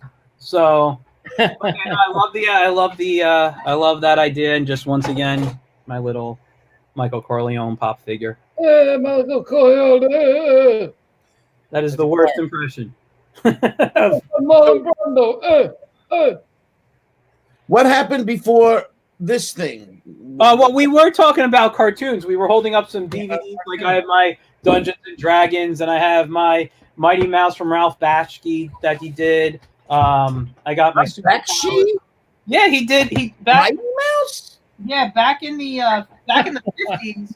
No, I'll tell you. Back in the 50s, Bakshi used to actually animate Mighty. He worked on the original cartoon. He didn't work on the original, did he? Yeah, he worked for Terry Toons, and he worked. How old is he? Oh, I don't know now, but he started working in his teens, like for the studio and stuff. I heard a story. He like won a prize in high school contest or whatever, and it took him into the studios. And anyway, he was. I don't know if he was animating. He might have been storyboard, but he worked on the original Mighty Mouse stuff back in the 50s as a teenager, and he did all his stuff that is very non-PC these days, which some of his stuff's though still brilliant. But he wanted to do back in the he wanted to do Mighty Mouse again back in the 80s. Let me ask you a question about just to define Terry Toons for me, because I remember I used to watch a show when I was younger called Claude Kirshner's Terry Toons Circus. And it was one of those live hosts that would talk about stuff, and but mostly be hosting the cartoons, right? Yes, but so it was probably Terry Toons. Oh God, Heckle and Jekyll were Terry Toons. Heckle and Jekyll was Terry Toons. Yes. Yes. Was it Deputy Dog? Yeah, Deputy Dog. Deputy Dog Mike was Terry Toons? Okay. Yes, I'm trying to think of. Deputy Dog was Hanna-Barbera. No, let me look them up because there's ones like the Cat and Mouse. I can't think of their names right now. Or is it Cat and Minnie Mouse? No. No. Jerry and Stories. No, Terry Toon. Terry? No, it was. I'm so bad with remembering names sometimes. So there was Deputy Dog, Gandy Goose. I was remembering. They did the Farmer Alfalfa, Dinky Duck, Hector Heathcote. They did a bunch of stuff, but I'm trying to. Kind of lower budgets. They were smaller budgets. Because the sophistication of the cartoons seemed a little more primitive, and I am imagining that. Yeah, well, they were more theatrical looking. I mean, that's Sourpuss right there. That was the cat I was thinking of. Okay. But like, there's a great story I love.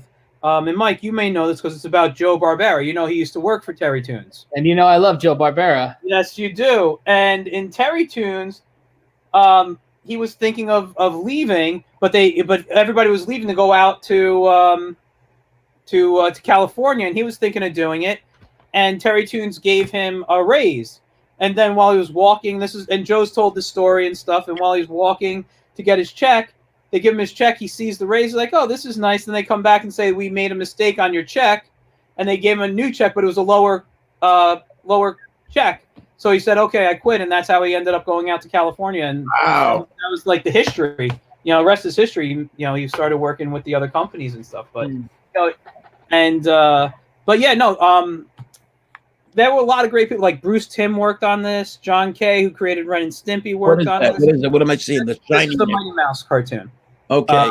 It has different humor. You can see the humor from this really brought in like the new era of cartoon humor, like with John Kay and Ren and Stimpy and things like that. That's a whole other ball. Here you go.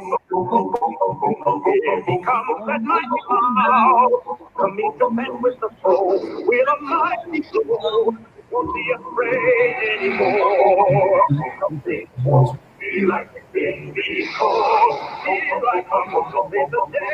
I feel like Andy Kaufman. Andy Kaufman, yes. What? Like Kaufman to sing.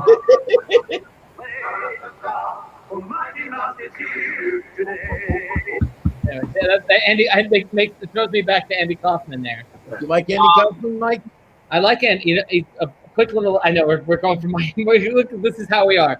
So, ironic. So the movie with Jim Carrey was great. And did you watch the documentary on Netflix? Is even greater about the relationship that. I didn't see that yet. He channeled Andy Kaufman, and I love Tony. Talking about Bob Zamuda. Yeah. Well, his partner in crime. Yeah. I loved it. You were saying that Jim Carrey channeled Andy Kaufman. So when they made that Man in the Moon movie, there's a documentary on Netflix where Jim Carrey talks about how Andy and him became like one while they were making that movie. Like when he came onto the set, he wasn't Jim, he was Andy. You know? Right, I knew that. But Andy had been long gone. Yeah. Well, is he gone? Is he gone? Who knows? Oh, he should have been back by now if he was actually gone. But anyways, quick little aside, because Marty asked. Years ago, about 10, when I started teaching down in the city, I was living down in Franklin Square down in New York. And there's a big Jewish cemetery in Elmont, New York, over by the Raceway. And so I had rediscovered the Andy Kaufman film. So I was just doing research on it. And lo and behold, Andy Kaufman, if he is dead, is buried over in Elmont. So I went and I visited his grave, which was pretty cool. Oh, that is very cool. You know, it was like a walking distance from where I was living. What a grave. What's that? You visited Andy Kaufman's purported grave. Yeah. I told you. I mean, is this okay that we talk about this? Yeah, I'm fine with that. I just want to answer a couple of quick questions though. Before you do, yes, I have a wonderful Andy Kaufman story. Oh, go for it. I told you guys. Did you meet him? I didn't meet him personally, Oh. but I was at the Carnegie Hall concert. Were you? Oh, really? I was at the concert, so I'll tell you about that. Okay. Tell us. Oh, you want to tell us now, or you want me to do the? No, I thought you were reading comments. Okay, the comments. I just want to say, Victor Romero says, There it is again. I recently checked out Deputy Dog myself. I found some old audio stories based on vinyl records, and he also says this is the '80s theme song. Yes, that was the '80s theme song to the Mighty Mouse cartoon. And what's also great about it when you watch it, it's one of those shows where the supporting cast characters sometimes star in it more than Mighty Mouse does. It's a little more, the humor changes because of it. But Mighty Mouse always comes in to save the day. So Yes. Any other comments? not at the moment. Okay, listen, we'll have to do something crazy to. What day is it today? Today's Thursday. Okay, it's Thursday. People. Who's keeping market, but it's us, man. That's the important thing. We're here. How many people are watching? I don't know. Yeah, I don't know either at the moment. Oh, I thought you knew from you were able to tell how many were watching. I'm gonna go and take a look. Yeah. Tell us the Kaufman story while I'm looking. Okay, so all right, so I remember. I mean, Andy Kaufman. I had dug him for a long time anyway, and two of my. Hey, Anthony. Oh, go ahead. So I'm just saying, hey. Okay, so we ended up getting together. We got tickets to go see Andy Kaufman at Carnegie Hall. So all right, so I remember. I mean, what was that? I heard somebody was talking. No, maybe it was a You were talking. Yeah. I don't know. Maybe it was a sound. Myself, maybe? I don't know. It was very weird. Felt like very disembodied. I'm sorry. Hey, folks, how you doing out there? Yeah, whatever it is, right? Okay. So anyway, how you doing, my friends, my buddies? What's going on over there, guys? Nothing here. I'm waiting on you, Marty. Because the audience commented for it. So anyway, did you say hello to Anthony? I did say hello to Anthony, our friend from Alternative. We got a few people watching us tonight. Yes. Okay. You've had other nights when it's been more. It varies. People come in and out. Yeah. They'll come back. Maybe. Hopefully. Do you feel good about having done this? This is a good thing to have done, right? What, the Incrediweek? Yeah. Yeah, I think so. I think it's a great thing that you guys did this. Oh, nice. You're just plowing through. It's just like you're like a presence now in the thing. Your presence in the thing. A thing. Okay, whatever. In the ultraverse. Introverse. The introverse. But anyway. So we went to the Carnegie Hall concert, and they painted the picture pretty damn good about what he did. And the thing with the the old lady with the horse, and she has she collapses. You know what I'm talking about? I think so. Yes. Yeah. Mike, I need your help on this story. This story's gonna fall so flat. I wasn't there with you. I wasn't even born yet, probably. What's that? You mean that was what? No, but you saw the Jim Carrey movie, right? Oh, yes. So I'm mentioning something that happened in the movie. You're supposed to go, oh, yeah, there you go. Okay. Yeah, there you go. No, so. I think this story. Okay, let me try to get the story. You know what I'm going to do? I'm going to try to make this fast, this story. Because it's being broadcast. I'm going to make it fast. All right. So anyway, they're doing all these cool things, very, very whacked out, very much like in the movie. And it ended up, at one point in the middle, and they didn't show this in the film because it would have been too much. During the concert, at one point he brought out a blackboard, and he said, and on the blackboard were the words milk and cookies, right? Okay. So he basically said that now, what do we have here? And he points to the word milk. Repeat after me, milk. Milk. And you know how he did it? And He points to and again. And you know, this whole thing. Okay. Milk and cookies. Okay, make everybody say it and then drive everybody crazy. So anyway, at which point he goes, okay, if you're all good boys and girls, you know, for the rest of the show, I'm going to take all of you out for milk and cookies. And he made you repeat it again. And so it was like, you know, I don't know, just a joke, right? So at the end of the show, at which point it ended with what? It ended with not only this crazy thing with the Rockettes on the stage, the Mormon Tabernacle Choir, and Santa Claus coming down on some kind of a pulley system, sprinkling dust. So, you know, crazy. And then at the very end, he said, everybody's applauding and cheering. And he said, okay, you were all good little boys and girls. So everybody go outside. There's a bunch of buses waiting for you to have milk and cookies. So we all basically, you know, everybody came outside. They didn't believe him what he's saying. And sure enough, I'm pulling up a rainy day, right? It's a rainy evening. And I see all these yellow school buses pulling up in front of Carnegie Hall. There must have been about 15 or 20 buses that pulled into Carnegie Hall. And Andy is outside, and he's wearing a bathrobe for some reason. Not quite sure why. And he's going, come on, everybody, get on. He's making everybody, he's in the street, making everybody get on the buses. And we all just get on these buses. Okay. And we don't know where these buses are going. We just get on the bus. The concert is over. So you really got on the bus then? What's that? You got on the bus. Got on the bus. And we all are riding. And we were all laughing. And he's saying, we were actually on the bus. We're all looking at each other. And everybody's in this. And we're all yelling, milk and cookies, milk. And we're all yelling milk and cookies. It was so crazy. And we pull in front of, we remember Carnegie Hall, 57th, 7th Avenue. We pulled down to, I think it was like 44th Street and like 11th Avenue or something, where there was a school.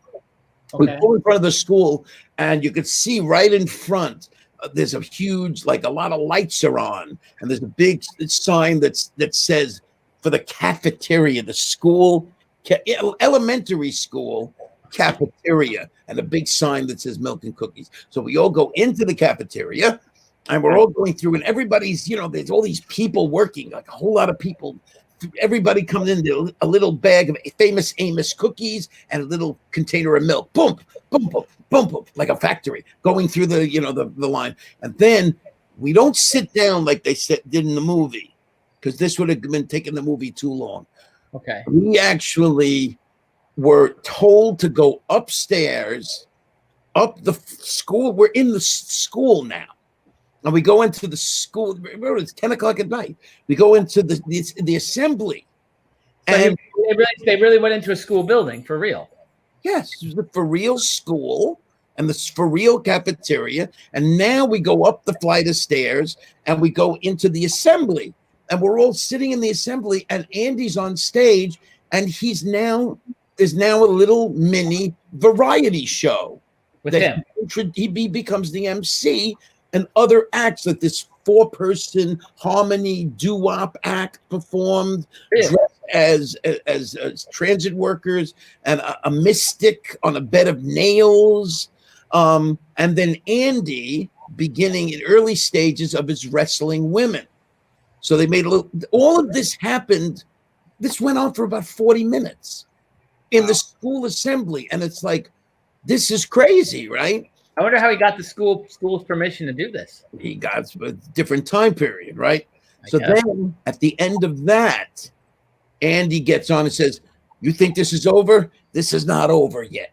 Tomorrow morning, and I think this is a Saturday night. So tomorrow morning, Sunday morning at 11 o'clock, I'm going to be on the Staten Island Ferry wrestling women. So come on. I swear, now I was like, no. I don't think that's got to be bullshit. But one of my friends went to the Staten Island Ferry, and he was one of 50 people that did actually show up and watch Andy Kaufman wrestle women on the stage. He just kept it going. That was what he would do. Isn't that crazy? I think he was a genius. I think so too. And like after watching Men on the Moon, and I know we're going in a whole different route here, but that's fine. After watching Man on the Moon, and you know, because it is an emotional story, like you really become invested in. I mean, you both have seen the flick, right? Yeah. You know, and like you really like you buy Jim Carrey as Andy Kaufman 100%. He totally. did, and if you have extraordinary. If you haven't watched the documentary, I think it's called Andy and Me, if I'm not mistaken. It's on Netflix. I will absolutely watch it. Yeah, I gotta watch it. Mentioning that, Mike. Yeah. It's another hour and a half of him, and it's showing behind the scenes footage of him behind the scenes being Andy. But like when that ended, I was like, I really hope he comes back. I hope I hope he was effing with us all, and he really comes back, because that would have been like amazing. And who knows, maybe, but that would have been great. It was so great. So yeah, anyway, that's a cool. Imagine that I was one of maybe only 3,000 people in the entire world that saw that Carnegie Hall concert. There was only one concert. Yeah. I feel pretty honored to have been there, actually. Wow. I mean, that's a great, and I mean, yeah, and you know, the thing is like that was an age, like, you know, like if that was now, you'd have had your phone out taking pictures and all that stuff, and it's like, absolutely no, couldn't have worked. Wouldn't have worked, and you're right, Mike. You're interesting point, because you're in this, you know, you're in the world of schooldom. The school was never allowed. I can tell you, the New York City schools now would never let that happen. 10 o'clock, because they'd also be concerned. What if somebody slips and falls? Pretty much. Yeah, we don't have insurance on it. You know, you know, they're going to sue us. You know, all that stuff. Everything is. But you know, if we're talking about Andy, I mean, going again, we're having an Andy Kaufman chat tonight. But I mean, even more than Andy Kaufman, I love Tony Clifton. Tony Clifton is the best showman in the world. He really is. Who doesn't love Tony Clifton? Well, one of the wonderful Andy Kaufman creations. It was so wonderful. Oh my God! Hold on a second. Andy is not Tony. Oh well, Tony is Tony. First of all, before you even say Bob Zmuda is Tony, no, Tony is Tony. Tony is Tony, because Tony's still around. Tony still makes appearances now. He did ChellerCon, and he's around. Tony's around. Yeah, but that's not the Tony Clifton that, you know. That's not. Tony Clifton was created by Andy Kaufman and Bob Zmuda. Well, but no. Yes. You think they were doing like a send up of a guy that already existed? No. Tony is Tony. No, send up. Listen, don't be mysterious with me, mister. Tony Clifton is a living, breathing person. Make no mistake about this. Yeah, Watch the documentary. Watch the documentary, because when Jim is there, when Jim Carrey is playing Andy Kaufman, first of all, he's not there in the documentary.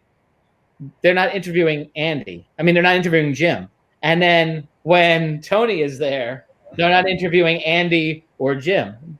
Tony's Tony. But okay, so it's fine. There's a Tony Clifton now who still makes appearances. Tony Clifton has always been Tony Clifton. No. I don't think you get that. No, I know what Marty, he is screwing with you right now. No, what I'm saying I understand what you're saying. Let me explain to Marty so he understands. Mike knows the idea behind Tony Clifton. And the idea behind Tony Clifton is Tony Clifton. There is nobody other than he's nobody else but Tony what Andy Kaufman used to say. Well, because what would happen would be, like, they'd be like, oh, Andy's playing Tony. And then Tony would be on stage and Andy would show up. And they'd be like, what the hell's going on? Oh, Bob's playing Tony. And Bob would be Tony. Right, Bob would be Tony. Right. They'd switch it off. But then, of course, even at the end of the movie, spoiler alert, at the end of the movie, you see Andy's supposed to be dead, and then Tony Clifton comes up and makes an appearance, and everybody thinks it's Andy Kaufman. But if it's not Andy Kaufman, it can't be Andy Kaufman, so it's probably Bob Zmuda. But then you see the camera pans, and it's Bob Zmuda sitting in the audience. So then maybe it was Andy Kaufman. I love the way they kept that. That was good. Well, that's what I'm saying. Is like Tony Clifton is Tony Clifton. I don't want to fix it. How many people watched that terrible thing that just happened? that terrible attempt to explain and understand something. You're going someplace else, Marty, like Jesus Christ. What? I thought you were doing other stuff. Like, oh my God, what are we talking about? No, no. I honestly think that it's brilliant. What and again, this is a whole other conversation what we're having tonight. But I think it's great. Just looking, Bob Zamut is 70 years old, but I think Tony Clifton. Come on. He's around. Tony Clifton is here, man. I would love, you know what, if you're watching right now, Tony Clifton or whoever, Tony Clifton, we would love to have you on an IncrediChat. It would be a great show. It'd be a train wreck because everything Tony does is a train wreck. But let me ask you guys, are you going to be, first of all, any question, you know what, okay, so we did Andy Cobb. I feel bad that we went such a... No, it's okay. I love talking about that. But by the way, let me try to wrap this around. How about talking about a cartoon? How about Andy Kaufman cartoon? There you go. You'd be into that. Make a great series. And you could have Tony Clifton and everything, and one more ridiculous thing. And you know what gets to happen? You know what gets to happen with an Andy Kaufman cartoon? What's that? Is that new piles of, new ridiculous goof jobs get to be created by the writers. Yeah. New ideas about what Andy Kaufman would have done maybe if he was alive. Mm-hmm. More ridiculous things. Even today, something with Trump, right? I'll bet you there would have been some sort of thing. And he didn't care about politics, Andy Kaufman. No, not at all. Meaningless. But just, I'm sure he would have enjoyed whatever the president was. He would have maybe created someone who was, swept up the podiums, cleaned off the podiums and sprayed them down and whatever it was, like somebody clean a real, because he liked doing the real low key, real blue collar kind of guy. Andy Kaufman would do that kind of thing. He'd talk like this, hey, So he enjoyed that sort of thing. So he probably would have come up with something fun. I think the cartoon would have been great, actually. Yeah. I would totally been into that. Yeah. I'm reading about Tony Clifton. How about that? I love Tony Clifton. So what's going on? What else is happening, Michael? I don't know. I mean, not much going on. I've been doodling while we've been talking because I haven't drawn in like 2 days. So I just need to get my hand's freaking out here. So I've been listening to you and enjoying your story while just doodling some crazy looking cat. So this was supposed to be just all about cartoons? Yeah, today, well, the idea was to flash back to our childhood, what kind of cartoons, like had a lasting memory on us, kind of like why those are type. Let me ask you this. Mm-hmm. Do you remember if I mentioned Crusader Rabbit and Rags the Tiger? Does that sound familiar to you? Yeah. But also to me, I'm somebody who remembers studying animation. That was a cartoon that was on, even before the thought of me was was even going on, Right. No, I realize that. I mean, I'm saying I was a very young kid. Yeah. And I used to love that show. I used to watch it every Sunday morning. My sister would wake me up. Crucie's on, Marty. Come on, let's go down, Martin. Let's go downstairs. And I'd run downstairs with my sister, and we'd watch Crusader Rabbit and Rags the Tiger. And I remember that I enjoyed it so much. I'm not quite. It was very kind of stilted. Kind of had a stilted feeling to it, as many of the cartoons that they Clutch Cargo. Yeah, I remember that too. I'm actually hoping they bring Crusader back. Yeah, his mouth wouldn't move. Right, that's right. You're right. That was exactly. See, I just thought of another comedian, and I'm sure he did the voiceover work. I'm sure. I just thought of another comedian who has a great voice for cartoons, and I'm sure Marty has a story about this comedian too, if we want to go that route. Who's that? And unfortunately, we just lost him, Jerry Stiller. Oh man. Yeah. Yeah. I mean, I know you have a connection with him. Well, with his daughter, actually. Yeah. He and I have worked together. Amy Stiller, good lady. Has he done any Did he do any animation, Grazia, Jerry? I don't think so. Not to my knowledge. I mean, I don't know. I don't always follow voice actors too much. I mean, there's a few that stand out because I love the characters so much. I did the research into it, but I honestly don't know. I'd have to look up his IMDb and see if he did any of that. He would have been a good character, you know, but he only really had like, you know, two voices, normal and loud. You know, he would get that excited, like, and if he was excited happy or excited angry, they kind of sounded the same to me, you know. The interesting thing about these two guys, sorry, not two guys, Stiller and Mira, right? I mean, they were, first of all, they were a very funny comedy team. Yes. And she was the star of that team. She was like the funny one. Yeah. She was so dynamic and vibrant and, you know, a little bit sexy without, you know, like it being all too much, but she was cute. She was a cutie, you know, but so funny and so funny.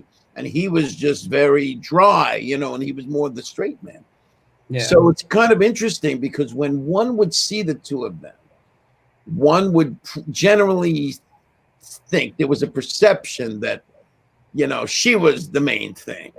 Yeah. You know, which a lot of the times that would happen with straight men. They would not get the, even if you look at Abbott and Costello, I mean, Luke Costello was the funny one, and Bud Abbott was the straight man. Yeah. I found Bud Abbott very funny, by the way. Right. I got to kick Bud Abbott. I was going to say though, you talking about like a couple that was great. I go back to Burns and Allen all the time. I mean, she was, you know, she was actually like the really, you know, brains behind a lot from what I understand. And you know, no, from what, you know, from what I've read, she was like incredibly intelligent, and King and a half. Was a lot of the she did a lot of the, like, what's the word, like a lot of behind the scenes stuff with him, but they were an actual team. It wasn't like, but he got all the credit all the time, but she was really the funny one on the show. Kevin Collazo just said Jerry Stiller was in Lion King 1 1/2. That's right. He played like the uncle or something. Wait, what? Oh, okay. He was Uncle Max. So here, I'm going to throw a funny question out there because Kevin. Hold on, before you throw the question, let me just go. Just what you said. What did you just say about Burns and Allen? That he was in charge? No. I said it came across like he was in charge because he seemed to have some of the funnier lines, but I always felt she was funnier. No, that's not as I get it. She was always the funny one. You think so? The dry, you know, dry commenting on. Well, that was the thing. He had the one-liners that a lot of people were, I think, more into. You know, that's how I remember. But you know, I watched the show. When he would talk about Gracie, he was so like, it was all about Gracie. He never had any. It was all about how. Oh no! I mean, agree with that. I completely agree with that. I'm saying is, from what I remember, from what I watched, because you know I rewatched these series. God, what were they? They were back in what, the 40s or 50s and 50s. Yeah, 50s, and I found them in the 90s. But then I'd go back, like when the internet, you know, I was able to start searching stuff on the internet. You know, she really was like a lot of the brains behind that, from what I understood, from what I read. Yes, that is absolutely true. Yes, but he would have copped to that, you know. Yeah, what was your question, Mike? I'm going to ask you, as we sit here and talk about comedy duos that you know, Marty Grabstein. All right. So, he was okay. No. And Kevin's just saying Odd Job to series and Teacher's Pet. So those are some things. Odd Job. You mean from the Bond? No. I guess these are some other characters that Jerry Stiller had done some cartoon voices for, like in the 90s and stuff. But I was going to ask you, if we're looking at comedy duos, you certainly are friends with a wonderful comedy duo here. Who is the Abbott? Who is the Costello between your two favorite Mikes? Who is the Abbott and who is the Costello? Or the Stiller. I would go ahead. I would go on record as probably saying you got Abbott and Abbott. Straight men? What? We're both the straight men? Well, yeah, you're both the straight men that have a kind of dry comedic underpinning, which makes it funny. But you know what? If I had somebody put a gun to my head, I would probably have to say that you're the Costello and Grazia is the Abbott. I could go with that. That's what you were shooting for, right, Mike? I think as much. That's what he wants. When I want to be Harpo Marx all the time, just silent. So that makes me Groucho? I could totally be Groucho. Oh. I don't see I don't know my pajamas. How he got pajamas, I'll never know. I think you'd like to be Chico a little bit. Me? No, Mike. Mike like to be Chico. Yeah, I think personality-wise, I think he wants to be Chico. Marx Brothers are very, very funny. Yeah, I have a whole box set of their stuff in my closet. What do you mean? A box set of their on DVD of their stuff. I love I'm a big Duck Soup and Animal Crackers fan. I love those two movies. Absolutely. Duck Soup, though, is their masterpiece in my opinion. Yes, it's probably the best movie. You know why? You know why? What? You know, Duck Soup did not do that well at the box office. Really? I wasn't aware. Because it didn't have all those other other name stars. You know, every one of their things. I got to tell you, one of the things with the Marx Brothers movies, in general, is that even though there's some very funny movies, some very funny things in these movies, a lot of it is that you got this story going. That with these other characters, singers, and a romantic interest, and then you get the comic relief.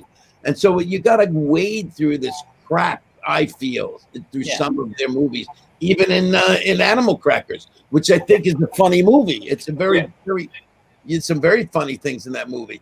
But Duck Soup was one that was I forget the name of the studio that they did all the other, Horse Feathers and Day at the Races, Night at the Opera, all those various ones. What studio was that? I have to look it up. I don't have knowledge like that. But they left that studio and went to a different studio.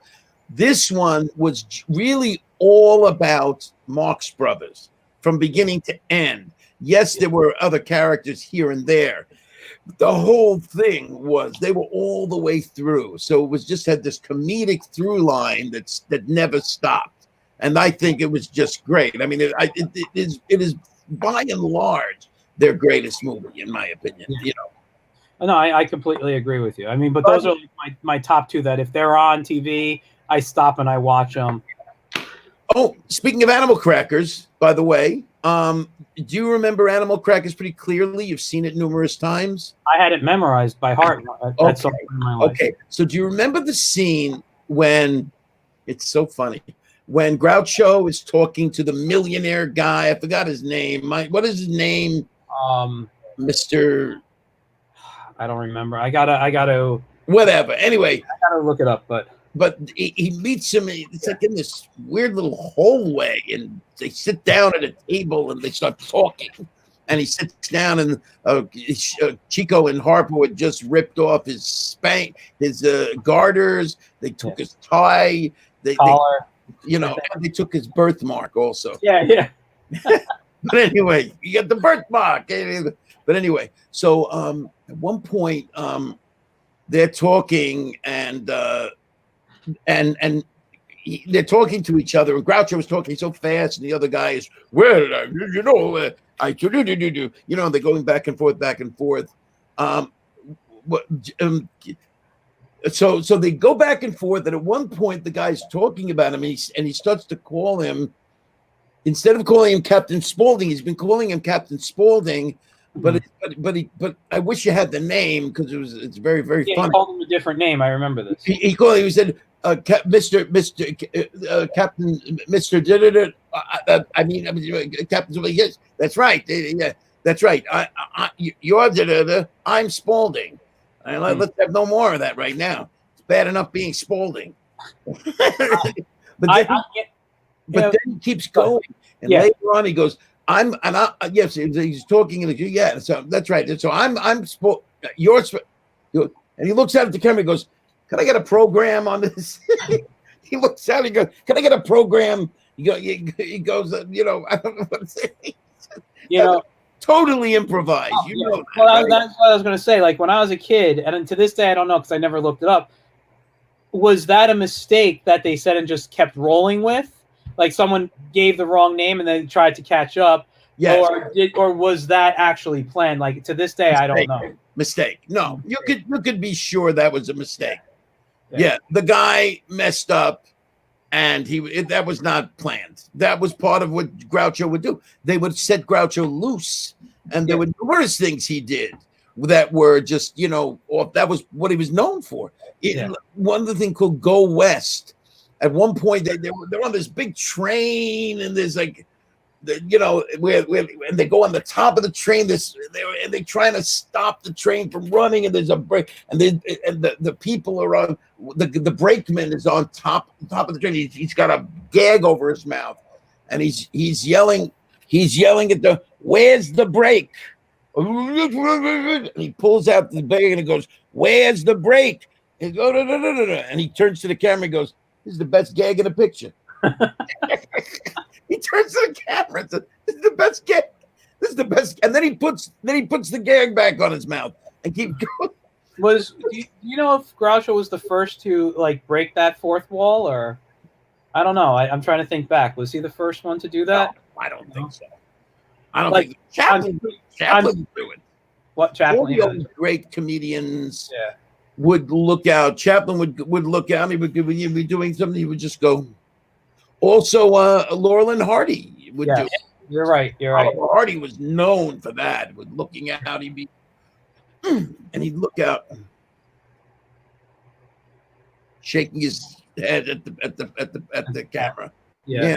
Right. I just want to say here we have a couple of comments over on Facebook. We want to say hi to Anthony Just again. Mike Reese is with us. Carl Kohler, just going back to our topic of cartoons, and I mean, Marty, I don't know where you were in this. Jay Ward cartoons, Rocky and Bullwinkle. Oh, love them.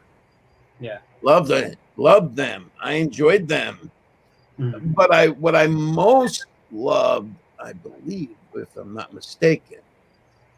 Am I imagining Fractured Fairy Tales? No, yeah. Fractured Fairy Tales was theirs too. One of my all-time favorites. I love that. Yeah, I'm right there with you. So funny, and also, Buddy and Sherman. Peabody and Sherman. All part of that whole conglomerate of things. Yeah, I found it very funny, though Sherman was really annoying. Boris and Natasha. Yes. Yeah, Boris and Natasha. Boris Betinov. Boris Betinov. Let me ask you, since we're talking about cartoons, just out of curiosity from this era, let me just pull out a DVD and ask you, because they weren't Jay Ward, but it was very similar. It was Total Television. How'd you feel about Underdog? Didn't care for. You know what? I don't know why, because I should have liked him. One of those things I don't know why, because he was so like kind of, very low key. Look like this. Yeah. I thought was kind of cool. Yeah, I just didn't do it for me, Underdog, for some reason. I know I respect it, just didn't care for it. It was one of those things that I respected, but it didn't do anything for me. Yeah, no, I'm just asking because Total Television had very similar styles to Jay Ward a bit. I mean, Jay Ward's styles was a little more adulty crossover, right? Yeah, that type of stuff. But Total Television just had that. I don't know. It kind of had the same feel, like it was coming from the same company, but it wasn't. Very something that was very funny. And by the way, your girl June, June Foray, right? Yeah, was Rocky, right? I said your girl. You're a fan of Natasha. Yeah, Natasha Fatale. That's my June Foray.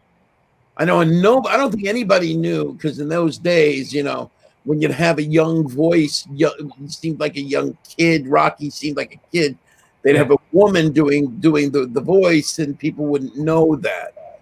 So I think somebody was talking about that. Actually, a woman. Oh, when we would. What's the name of the girl? Veronica Taylor. Which, you know what? We need to post that up there. I know. Yes, I have the video. I'll post it up. We should post that up there. All right. Yeah. Victor Romero loves J Ward too. Total television cartoons were awesome. He loved Underdog and especially loved Tennessee Tuxedo. Don Adams, the great. Tennessee The great Tuxedo. Don Adams. Hello there. Hello there. He was very funny, Tennessee Tuxedo. And RP Jim Foray, he writes. What was I gonna say? But I have a couple of ones that I remember. What about Colonel Bleep? I don't know that. Colonel Bleep. I need to see a picture, but was that part of the? That wasn't the Colonel. That was part It of. was so primitive, but it was basically It was basically a team of this spaceman with a glass helmet. His face was shaped like a triangle, so I don't know if he was. I'm pulling it up now. It's called Colonel Bleep. It was an interplanetary intelligence agent from the planet Futura. Is sent to investigate Earth after atomic explosion and travels with his companions, Squeak, a puppet with a mind of his own, and Scratch. Yeah. Squeak was like this doll, who's like a doll, right? A puppet, yeah. A puppet, and Scratch is like a caveman. Yeah. Who, just in case you didn't get that, his name was Scratch. He had his cave club, and he had a little, like a sharp, like thing jutting out of it that he would scratch his head with. This was kind of stuff. I know the cartoon when I saw the image. I just looked it up, but I haven't watched it in so long. If any part of it, I'd have to relook to really remember it.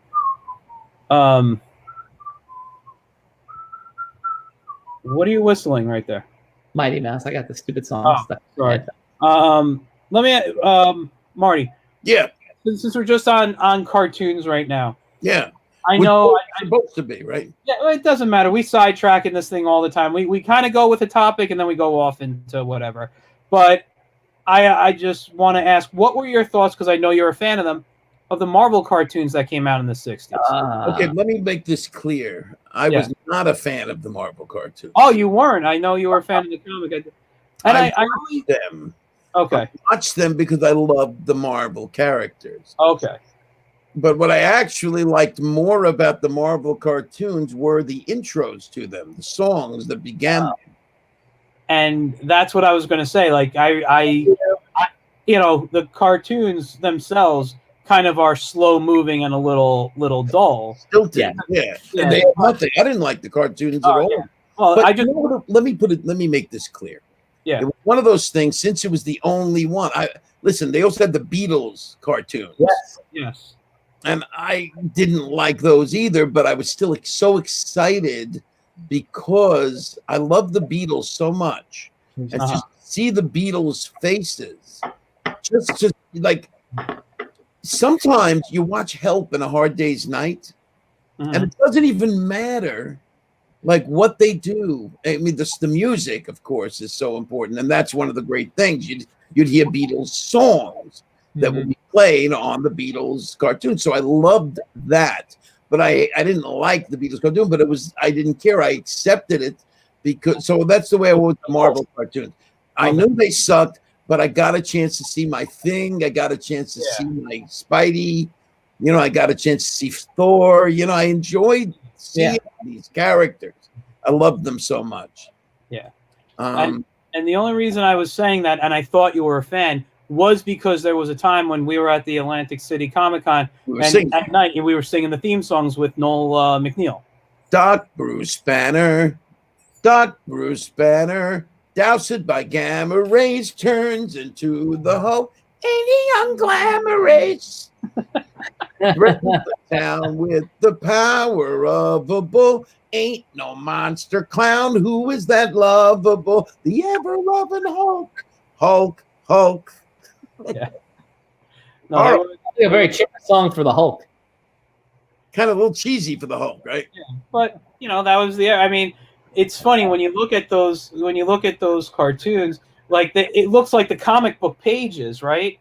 Like, and they just move an arm or something, very, very limited stuff. And it looks like they just took those drawings from the comics and put them on the screen. But when you watch like the intro, he's super cartoony. Like there's that scene where he's, piece where he's jumping down and he just looks, it doesn't even look like the Hulk. Well, it's like they didn't know how to draw or animate a character like that. I have You to know? check that out again. I could probably check them out, right? Yeah, I'm you can sure see it on YouTube. You can see stuff on YouTube. I watch it a bit. So every once in a while, I just need the theme song of the Mighty Marvel March, or when Captain America throws his mighty shield type of thing. And America throws his mighty shield. but I think Does anybody know any idea of how I could get a complete kit of the Merry Marvel Marching Society? I don't know. You'd have to talk. Mary. The MMMS, the Merry Marvel Marching Society. I'm looking right now, Marty. Yeah, but there was a what, like a packet or something like. Yeah, they had like stationery. And Yeah. Stickers. Yeah. 1967. So Marty. So here's what it has. Here's what it has. It has, and this might be complete. Tell me. Okay, it has orange folder with printed superheroes autographs on the back. That's right. With artwork by Jack Kirby inside. Mhm. 150-page stationery pad. Yep. 20 envelopes. And that's it. Stickers. I don't see anything about stickers here. Hold on. There's nothing about stickers. Maybe there's no stickers. The one that I'm looking at here, Marty, you can have for the small price, $399. Wow. Son of a bitch. There was a time when I would have bought it. Yeah. There was a time I would have bought it. I'm looking If you have one for that money, I'm buying it. You're not going to get me that. $3 for the folder. What? I mean, you can get the folder for $75. The folder? Here's another one that's $492. Are you on eBay right now or something? Or? I'm looking on eBay, but I'm just looking at it. Like, this one comes with buttons, a little membership card, a little pencil that says "Make My." So the other one was incomplete then. No, there's different ones. I don't know. I guess there's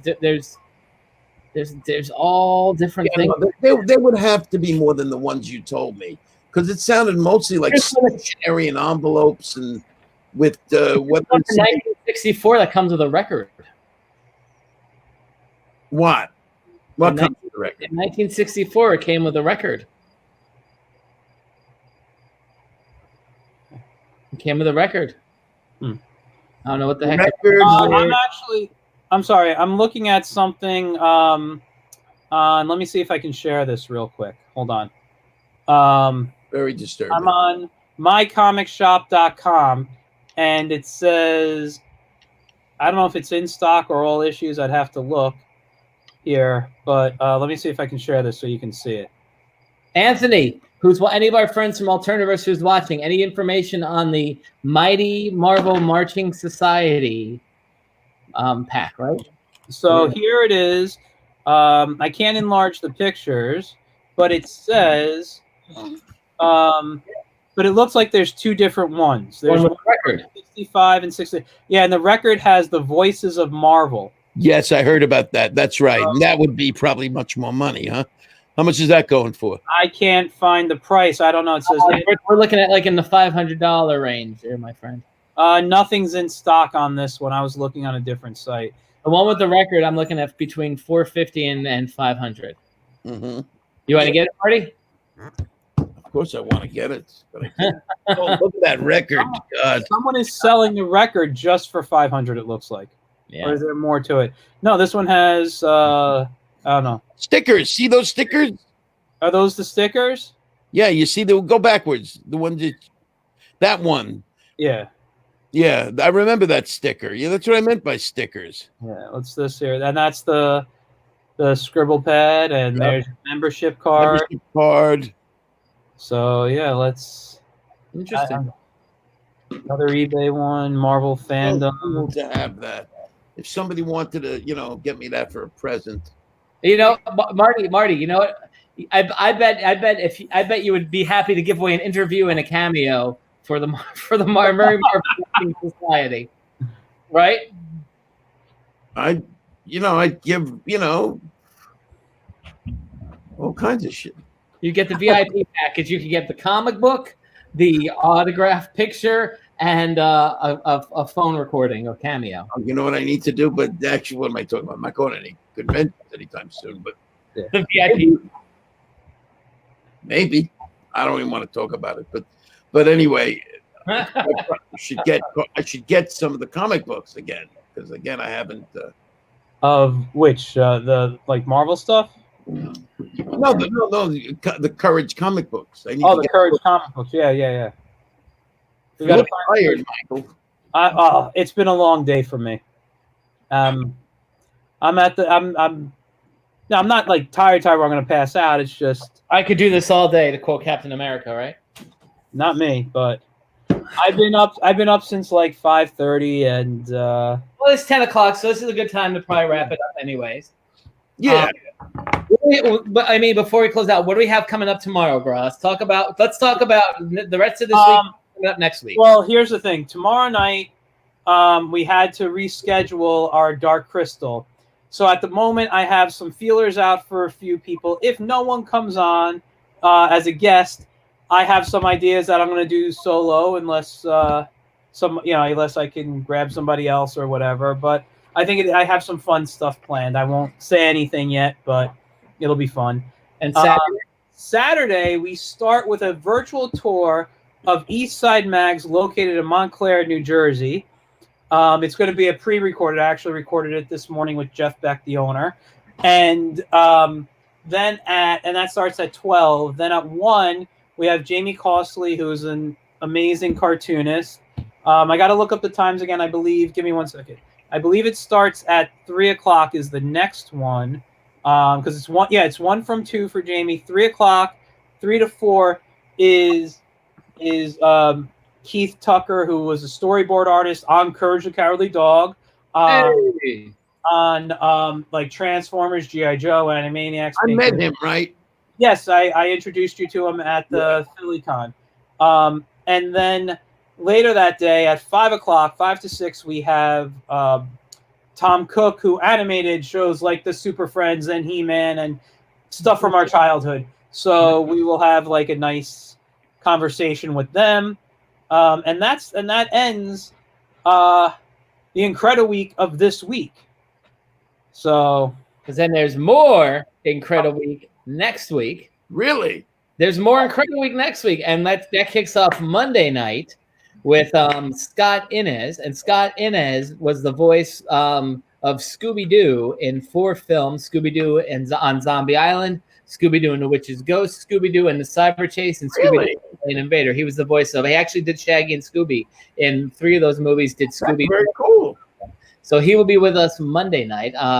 Tuesday night, who do we have from Australia? Tuesday night we have Rene Pfizer's his name. He's an incredibly talented cartoonist who does like, I don't want to say family friendly, but that kind of style of like fantasy stuff, goblins and fun adventures with non-human characters usually. And he's got a Kickstarter that we're going to talk about that I already pledged some to, and at later that night we might have someone else. Yeah, we're working on that. And then Wednesday night we have artist Dave Alvarez, who's amazing artist and an amazing puppeteer as well. So he's definitely going to be with us. And then Thursday, I don't know what's Thursday or Friday. We're going to be back with the Dark Crystal with Tim and Cassine, and we're doing. Reason why we postponed is we're going to be doing that in partnership with the Muppet Stuff blog and our friend Chris Stoltz, who owns a Muppet museum of memorabilia. Yes. So Really? yeah, and you might have met him, Marty, when we were in Philly as well, because he came to see Carol and Steve. So wait a second. So he owns a Muppet museum? It's like a mini museum of memorabilia from the Muppets? Where'd you go? He's got all kinds of memorabilia. Mike, let me ask you, for Chris, he has something coming up tomorrow. Do you know about that, or did I? Or yeah, let's plug that. There's a show on MeTV. I forgot the name of the show, but it's about collectibles essentially, and yeah. So Chris He's going to have his museum is going to be spotlight on it. So check out his website. His website is the Muppet Stuff blog, and I mean, he's got all kinds. Tell Tim about that. What? No, Tim knows about it. Tim probably met him with Carol and Steve. Yeah. And so he has an amazing collection of stuff. So definitely. It's going to be tomorrow night. His I believe tomorrow night. I think he said 8 or 9 o'clock on MeTV. Hosted by Blair Warner, Lisa Welcho. Is that how you say her name? I don't know how to say her name. I'm Blair from bad with that stuff. The blonde girl from The Facts of Life. Yes. So he's going to be on that tomorrow night, promoting showing his collection, promoting his website too. Yeah. So definitely check that out. But he'll be with us next week, and that's why we wanted to do something cool. He's going to be while we're talking to Cassine and Tim. So Cassine wrote the book with Cheryl Henson, and Tim sculpted the puppets for the movie. Chris is going to pull out some memorabilia, and he has a lot of rare memorabilia in his collection from the Dark Crystal. So it's going to be a cool thing. That's awesome. Cool, and Marty, plug your stuff since you're here again. Oh, okay. Just if you happen to be wanting a video shout out of for a friend, wishing someone a happy birthday or happy anniversary, or just bar mitzvah, wanting to say hello for no particular reason, you can contact me and hire me through Cameo, and they will set it all up, organize it, and I will then be recording a personalized video for you, and I give you a lot of time for that video. But it's one of the best deals on Cameo, no doubt. Take a look at that. So I guess with that, there you go, Cameo Marty and follow on Facebook and Instagram, Marty Grabstein. Thank you. Yes, absolutely. You know what? Let me add that to it. So here, so everyone can see. That's Cameo. Facebook is Marty Grabstein. Is at Marty Grabstein Courage. Yep. And I put a space there. I did not COURAG. I'm sorry, I'm a terrible speller. And Instagram is. I should have done this earlier, not thinking. Marty Grabstein. I know, Marty. Don't worry, I know it. I set it up for you, Marty. Marty, I set it up for you. I remember. Oh, it didn't save it. Oh well, I don't know. What just Marty Grabstein. Just type that name into any place, and you'll find him. You'll find the great Marty Grabstein. So so definitely check that out, and check out the rest of our programs this week and next week, because it's going to be a lot of fun. We do have a lot of great things going on. So definitely tune in, check it out, and it's going to be a lot. Like I said, it's going to be a lot. We have a lot of fun things. A lot of fun things happening here. So, all right, guys. Marty, once we sign off, I just got to ask you a quick question when we sign off. All right. So just hang around for a minute. All right. Yeah. All right. Have a good night, everybody, and we will see you soon.